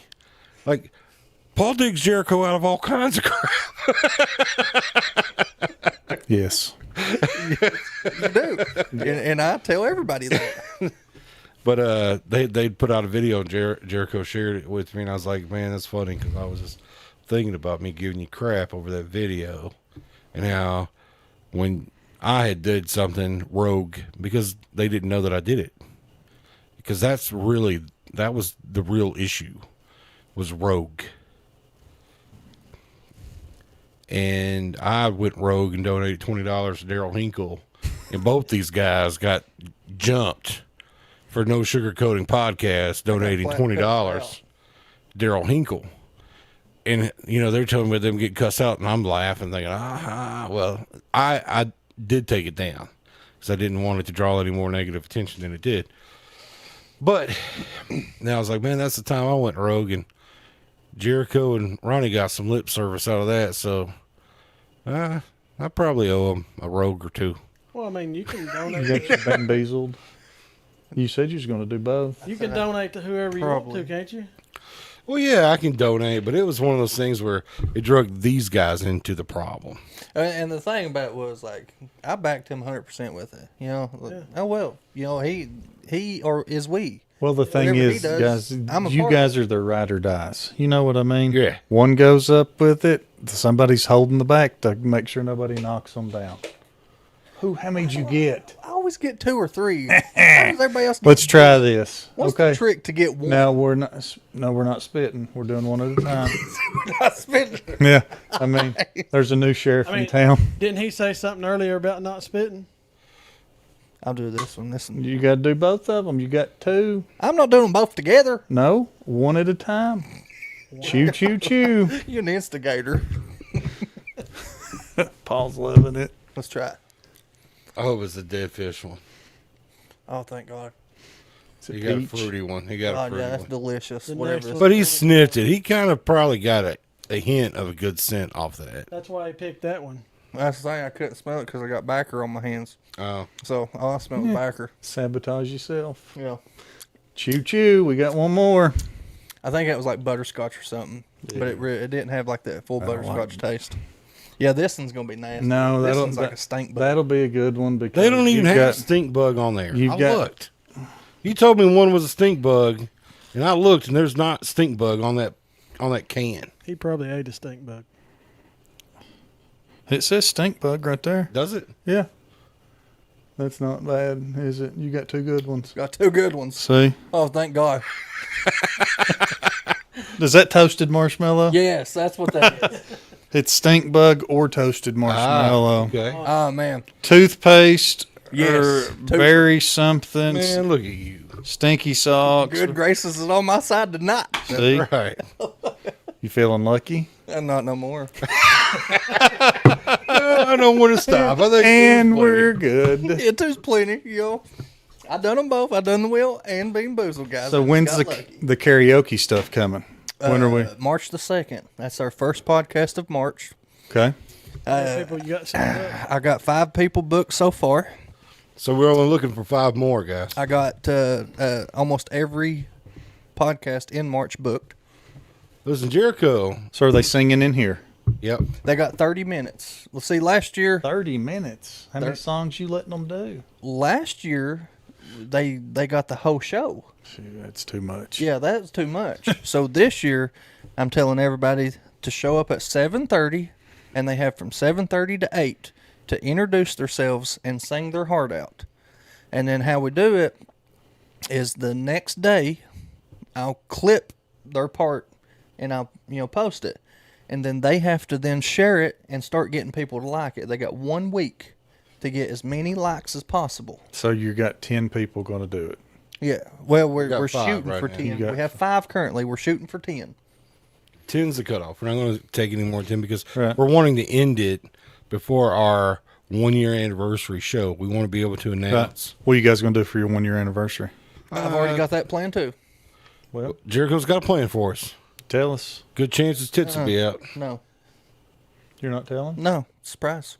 Surprise to me. Paul don't even know. I've already had. Well, no, It's no, all right. We'll have our own on. anniversary Hold party on. without him. no. I lied. Not our 1 year. I don't have anything for 1 year. Our 1 year is in April.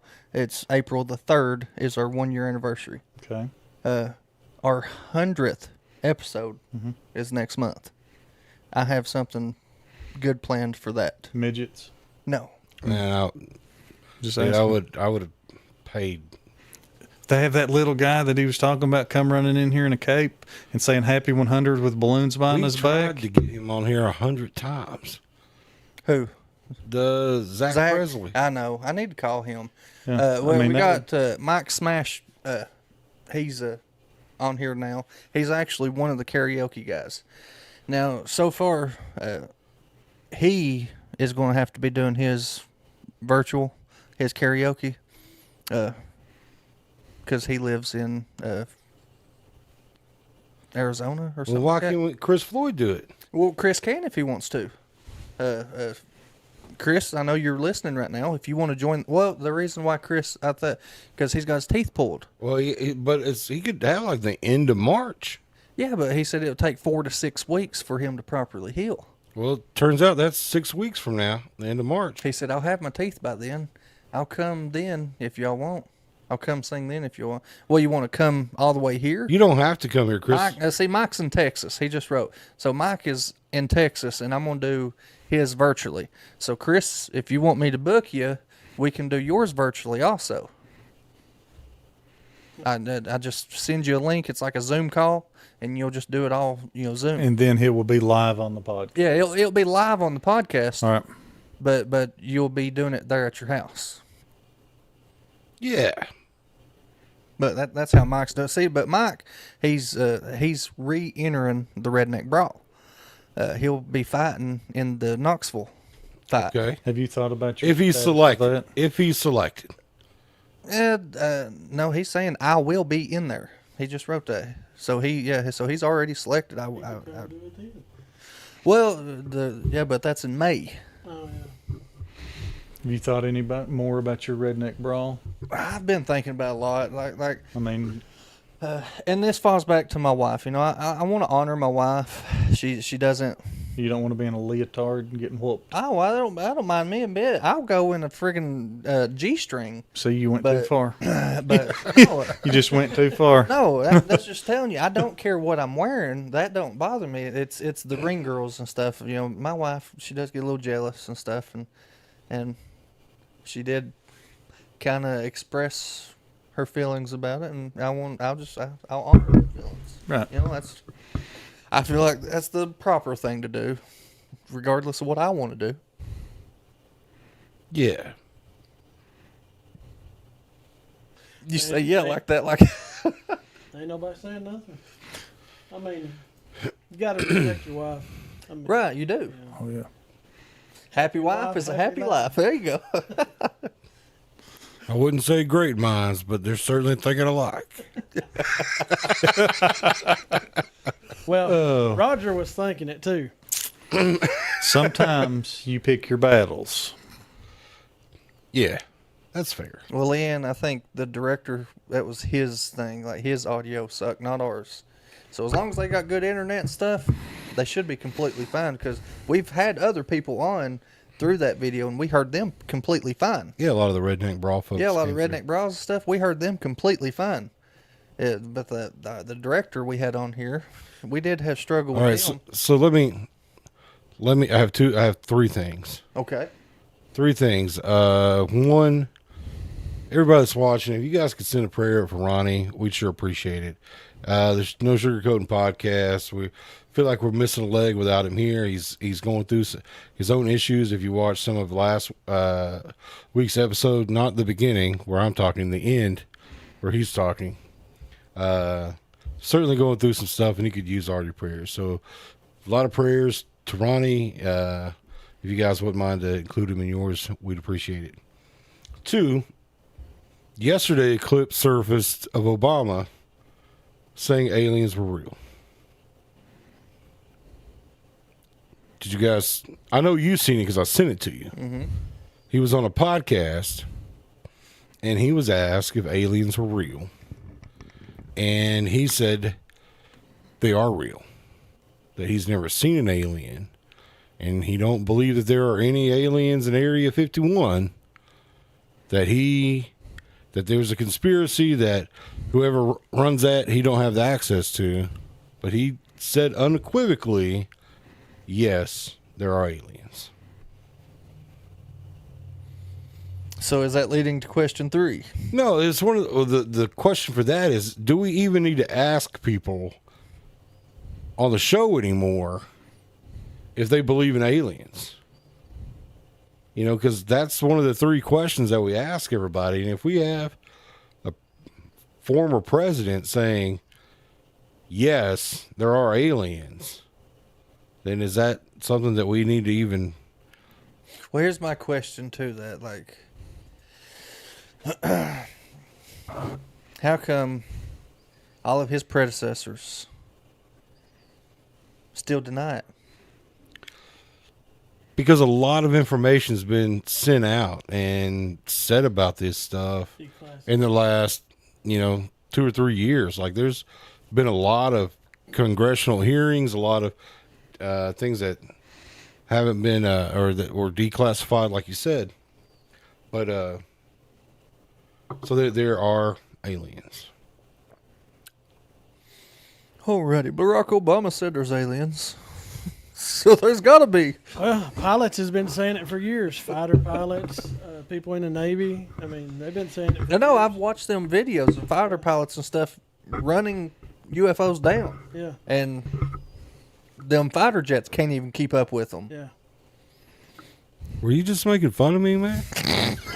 I'm pretty sure that's the way that should have came off. Yes. That's how I felt. I mean, I would. Jericho's just You just man, got. he's taking stab after stab. You tonight, just got man. targeted. Is what that is. I'm just trying to catch up for lost time. I've been going. You were targeted. I'm pretty sure. I feel like I tried. there's an sounding assault like Barack planned Obama. before I That's- got in here. That's a Sounded like Barack Obama. And Well, it sounded I like you felt were miserable. making fun of me, man. that's a double technical, and he gets the ball back. Is what that means. No, that legitly. Because Barack Obama said they're aliens, they're aliens.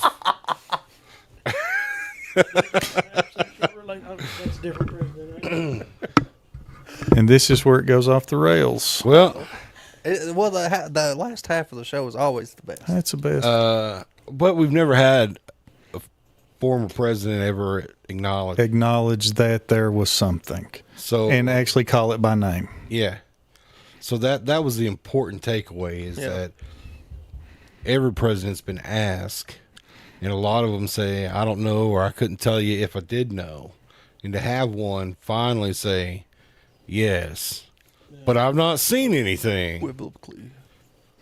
is kind of a big deal.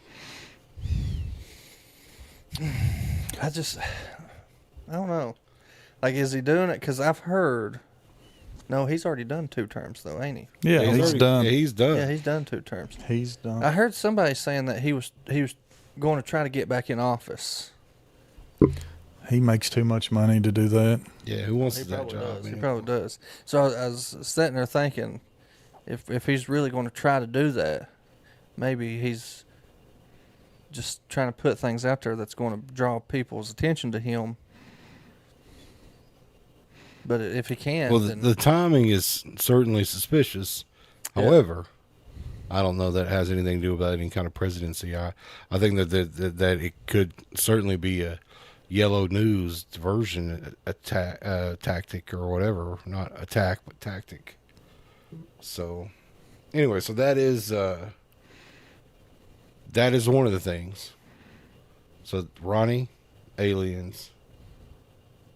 And we are finally getting some clarification from that guy in London that had a torture chamber in his house and all the drugs in his yard.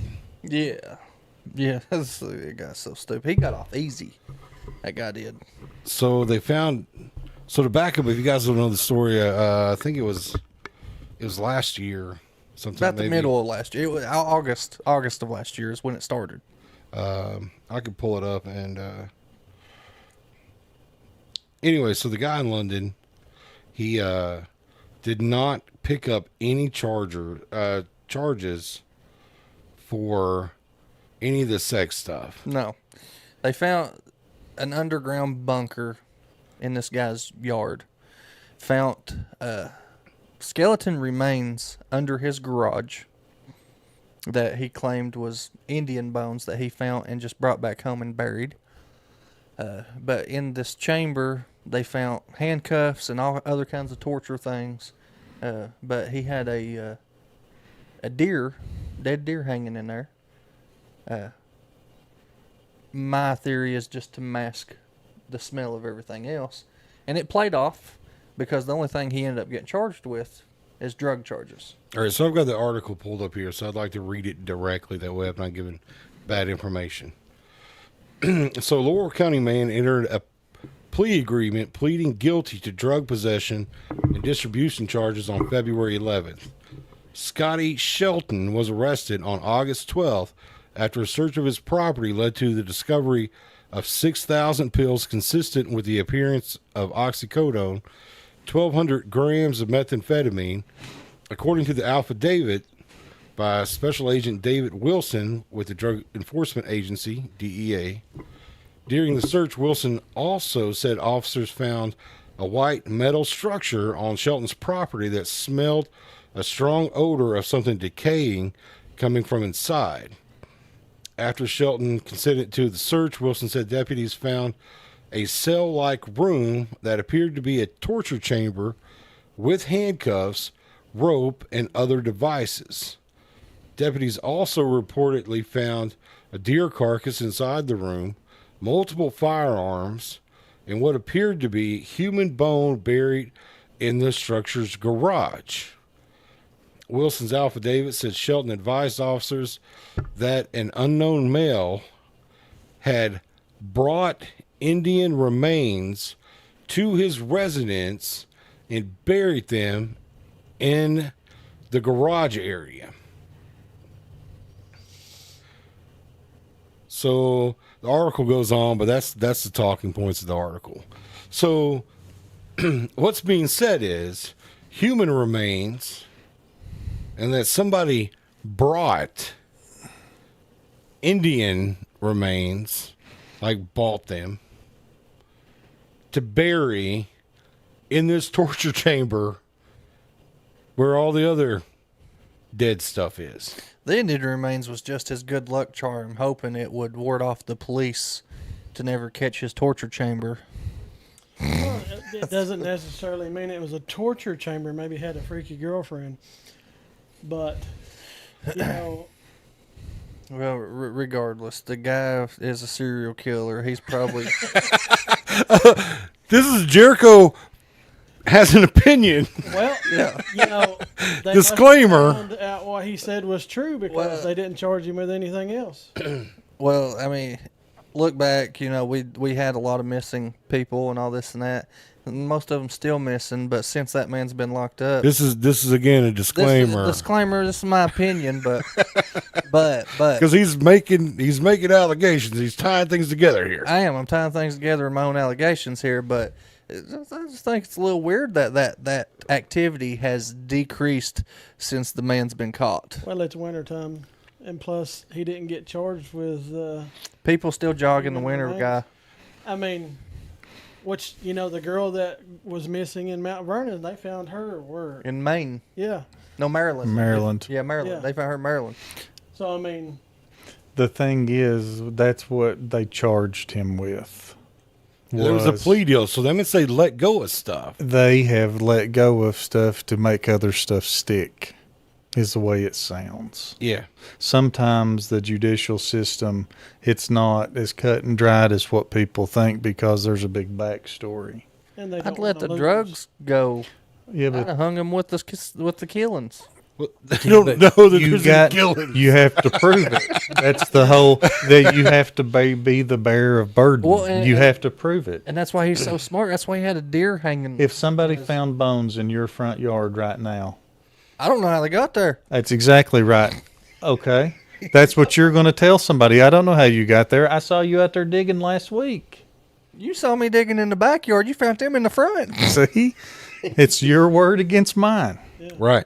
And that's where you have to be the bearer of burden. You have to be the one that can show this is what happened. Without a doubt. That you gotta have enough evidence. Yeah. And you're And, innocent. and based on what they're saying is an unidentified male brought Indian remains and buried. Right. That's Well, they probably talked to him. I mean, that means they don't have enough of the story to put that together. Right. Are you reading comments? Yeah, I was reading what Jessica. She says she put a something in here and didn't mean to put it. But I have Sean, so don't pick him up. Okay. Okay, I won't.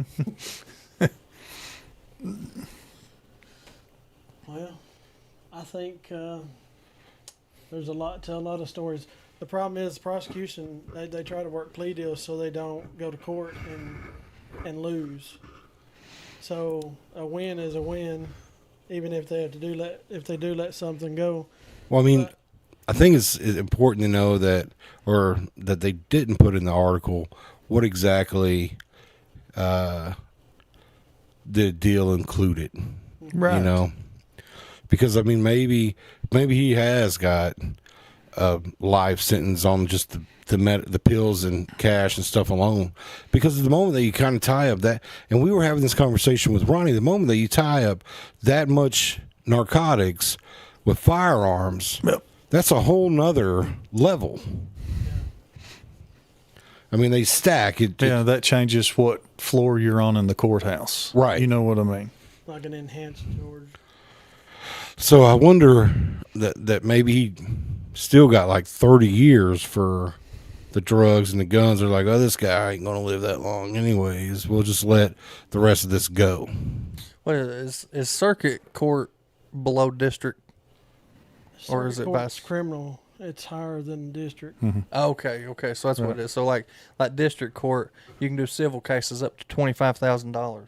If it goes 25,000 and 1 penny, it goes up to district. District. Yeah. Okay, that's how that goes. The one thing that I can't stand about the news and the newspaper articles that when they write stuff like that, you never get the follow up. You never get they'll Well, follow up a little bit, but they won't tell you everything. Right. Well, we talked about this, and then it just kind of went radio silent. Yeah. Like, this is the first time I've seen it And come you, back since you just get August. one side of the way this is. His side is probably garbage. Mm-hmm. And that's what they're trying to muddle through since August, trying to figure out how to piece all this back together. But you get caught with that many pills and firearms, you get a nice set of bracelets for a long time. Yeah, that's federal. Yeah. Well, I mean, how many times though do you find a serial killer with that much drugs? you know, you know. Like, Yeah, but I mean, like do you know pick that one they're a guy. serial? Do you know that they're a serial Why killer? else would he have a torture chamber? Well, I don't know. I didn't ask him. Yeah. Girlfriend man Well, wanted it. your speculation. I'm not Why else- speculating. You're We're speculating. talking here, guy. Come on. You're He's trying to speculating. get Roger to agree with. You're trying to speculate, and I'm Switzerland. This is me being neutral. Well, I've never seen, one person do both. So that's all I'm saying. Speaking of sides, Melissa Jones is we're going to be doing a show with her tomorrow night. We will be sharing her live onto our feed for our listeners. We've encouraged our listeners already to follow Melissa Jones, but we will be having conversations with her tomorrow. I think she's already made a post about it. We'll release the information about it as soon as We can tell the time, can't we? No, I don't. I said I wanted to wait till we seen the information she released. That way, we only shared what she shared. Well, no, what I mean is like around about time when to expect it. I'm not sure, but we'll let everybody know on post. Yeah. So We just really want to protect everybody. There's a lot of people that want to talk to us that feel uncomfortable talking to us, and we don't want anybody to feel that way. We want everybody to feel safe, no matter what side of the aisle you're on. We want to play by the rules that make you comfortable. Yeah. Normally, we would never do a show for somebody else. You guys make me feel uncomfortable every time I come here, and I still come back. well, thank you. But to ensure safety and take all the precautions that we can and make someone feel comfortable, we are going to be sharing our show or her interview that we do on our feed. So we will not be going live. We'll just be sharing her live on our page. Right. So technically still going live, Yeah. but it'll be her stuff that will where it will originate. So if anybody is interested in what's going on in London at all, be sure to be watching between the hours of 5 and 10 tomorrow evening. So let me just say this, and we are getting so much heat for this, and I hope that makes one of the clips that we do. Everyone is invited on the show. We're not hand picking one side of an argument. One side is the only side reaching out to speak to us. We spoke out to everybody on the other side of this argument, and we are not getting any kind of messages back. They're not reaching out to us. We're not picking who we speak to. You're giving everybody. Giving everybody the opportunity. James Jones is going to be on the show. Jenny Baker is going to be on the show. Melissa Jones, we're doing a show with her. We're not hand-picking one side to create a bias for anybody. Yeah, because like almost pretty much every one of these people has reached out to us Right. and asking to come on the show. So yeah, we're not handpicking these people. They personally messaged us. I want to come on your show. I want to share my story. I want to share my side of this. Yeah.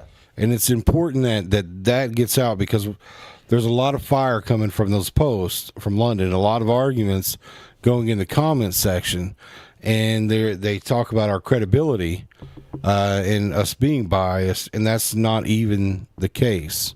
No. We would love to have the entire city council come on the show if they wanted to and explain their position. That we would be completely okay with that. This is an open invitation for any of them, and you guys can take a clip off this and share it with them. Open invitation to come on the show because we'd love to hear from them. And I think a lot of the problem with that is that there's so much litigation going on that they're kind of tied about what they can talk about and can't talk about until after the litigation's over, because there's a lot of lawsuits stemming from all this that they may have their hands tied, but somebody outside of the city council that can talk is more than welcome too. Well, I mean, even if they are running and they're tied up in a lawsuit, they can come on here and talk about why they're running and how they feel like they'll better the community. Guys, listen, we already know what's going on. We got a bunch of women out here that's got bigger balls than the people that's acting like they got balls trying to run this place. And this is Jericho's opinion. Yeah. Disclaimer. That's what it is, though. Like, have you not noticed that the women? I know that there is a lot of conversation back and forth between women on our post. Yeah. And we encourage civil conversation or civil messages back and forth. You know, we certainly don't want anybody to get in there and just try to hurt people's feelings and cuss them out, you know. But we welcome civil comments on the page, and you guys can just read those. No, it's not a firefight. You know, you guys aren't, you're not trying to start fires just to put other ones out. Oh, I've read every single comment that has come through on every video, and they tickle me pink. Like some people on there griping us out and stuff, and I'm like, dude, you don't even know what you're talking about. They get so caught up in their mind that you're against them or you're Right. whatever that they have to say something, and that's not who you all are. I mean, Jericho might misspeak a little bit and think somebody's a woman that's actually a man sometimes, but Well, I mean, he's not seeing everybody's balls. Well, see, there you go. And I hope I'm not going to butcher your name here. That Marshy Campbell, she just said she'll come on the show, and she's decided to do a tell-all What of did she do? everything she knows. We'd love to have her. I know that I've read some of her stuff. I know that she follows some of Melissa's stuff, but I know that her opinions aren't aligned directly with Melissa's. Yeah, but that's just what I'm saying. That's another female that's got bigger balls than a lot of these people that says that they're running these cities and stuff. Yeah.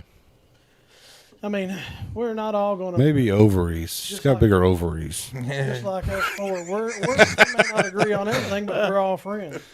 Oh, Yeah, goodness. yeah. And that's one thing we always say. Everybody's got an opinion, just like everybody's got buttholes. That was Marshy's. That's his catchphrase. It is. But we talk our opinions. We talk about them. Like if Jericho ever leaves his podcast, I hope he does one that's called The Brown Eye. You know? How much hair you got? Anyways. Anyway, Everything's winking at me. all right, we got 1 minute left. Does anybody got any more questions for me before we're over with and done? Something random, I guarantee you, Jericho. Just go ahead. Shoot. Well, my brain went toward Shoot. the funeral home, and It don't matter. there's You can really ask nothing anything. random about that. Something that you think you know that you don't Said know. The douche man. Yeah. That one's gonna stick with me too. The douche man. Hope so. That you can thank Roger for that. Yeah. Hey, Kathy, this guy right here is the guy that invented the douche man. It's Summer's Eve. Yep, you can thank him. Sometimes it's a dry sense of humor. You know, Jericho, he put it It on. got on me. there. It was good. I laughed about it. I still laugh about it today. Looked just like him. How's it hanging? So, because I just want everybody to know that, and I'm not telling you anything that you don't know, but it's never too soon to plan for something. And don't be the person that has the GoFundMe out there and feel like you can't figure out how you're going to do something, because you can take the steps now to pick out everything you need. And Roger didn't say it doesn't matter how much you pay. You can pay whatever, how often as you can pay or whatever. You know, there's no, I've got to have this payment every month. There's no payment. It's just what you can afford to pay when you can afford to pay. And that way it's set aside, and at least some of it, if not all of your service, is taken care of. It's the smart thing to do. We didn't mention this earlier. Roger also works in headstones. He does headstones also. So if you guys have family members that need headstones, you know, the winter's getting over with, the ground's finally getting soft enough to do stuff. If you've had somebody pass away during the winter, be a perfect time to reach out to them. And I would want you guys to reach out and just talk to Roger for a second. Like, I don't feel like we really got his complete character tonight. Like, he's one of those 6-door people that you have to go through 6 doors to get to where he's at. I think that but he'll talk to you. Yeah. And you'll get a real good feeling of how he'll treat you and your family if something happens unexpectedly or even expectedly. I've dealt with him. You know, I've always said there's 2 types of death. There's the unexpected one and the one you know about. But really, when it comes right down to it, the one you know about, just like my dad, we knew that he was 83 years old. We knew he didn't have long.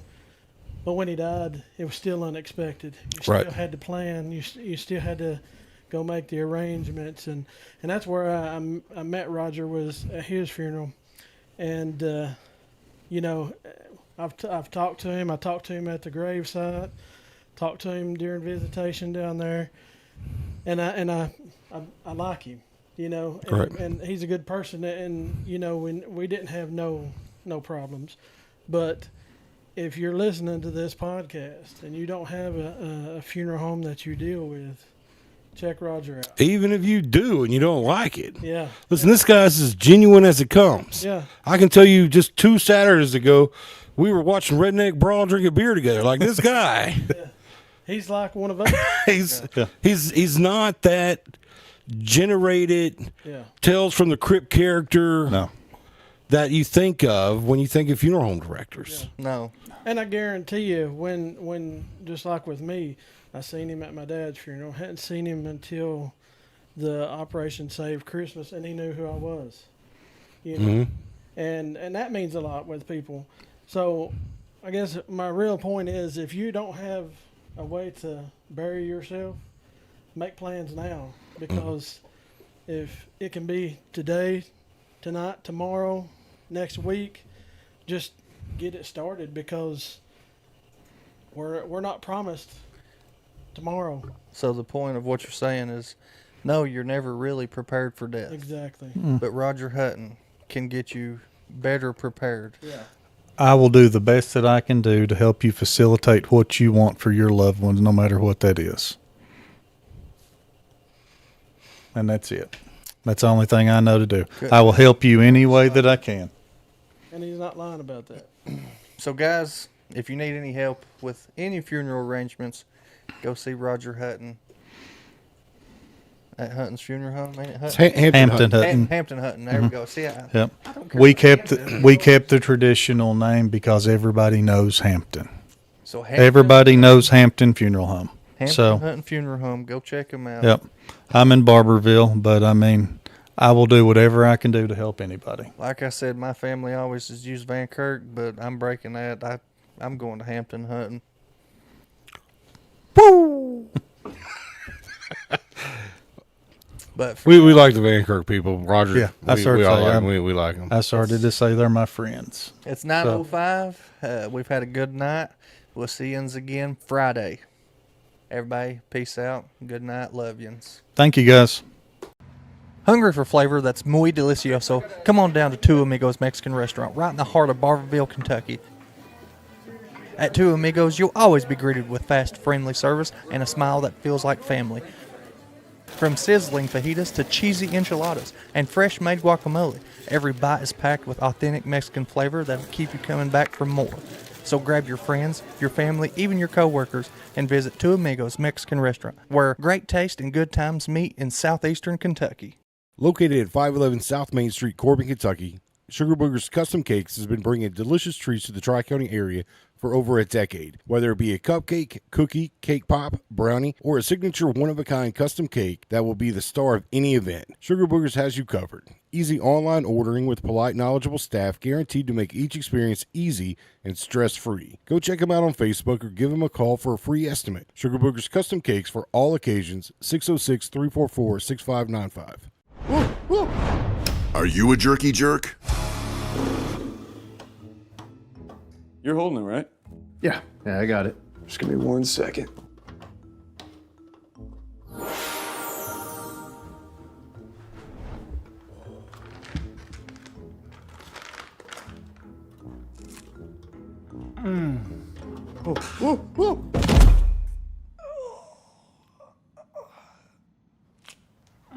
RJ's Beef Jerky. Real jerky for real jerky jerks. Can you give me a piece? Yeah, of course. Step into Harvey's on Main, where your most cherished moments come to life. Located in the heart of downtown Corbin, their stunning ballroom sets the perfect stage for weddings, receptions, and celebrations of every kind. Relax and prepare for your big day, designed with comfort and elegance in mind. From intimate gatherings to grand celebrations, Harvey's on Main offers a rustic, timeless atmosphere that makes every event unforgettable. Your day, your way. Celebrate with Harvey's on Main.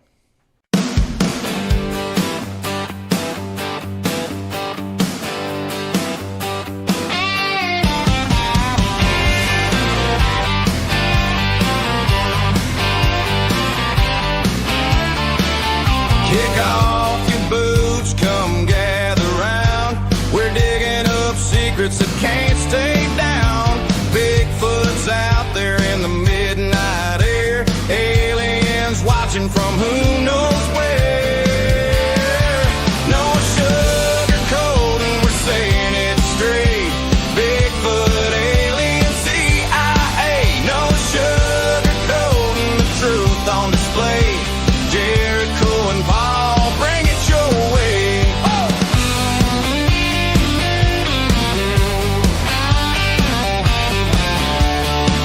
From small town whispers to city lights, we're hunting the truth in the dead of night.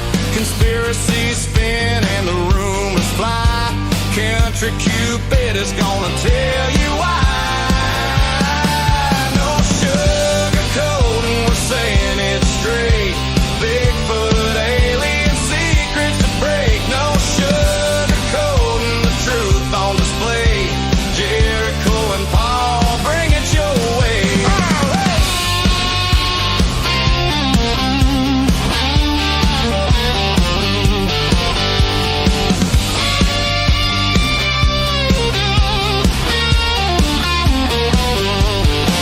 Footsteps in the woods, lights in the sky. Some call it crazy, we just ask why. Laugh if you wanna, but you just might see there's more to the world than they want it to be. No sugar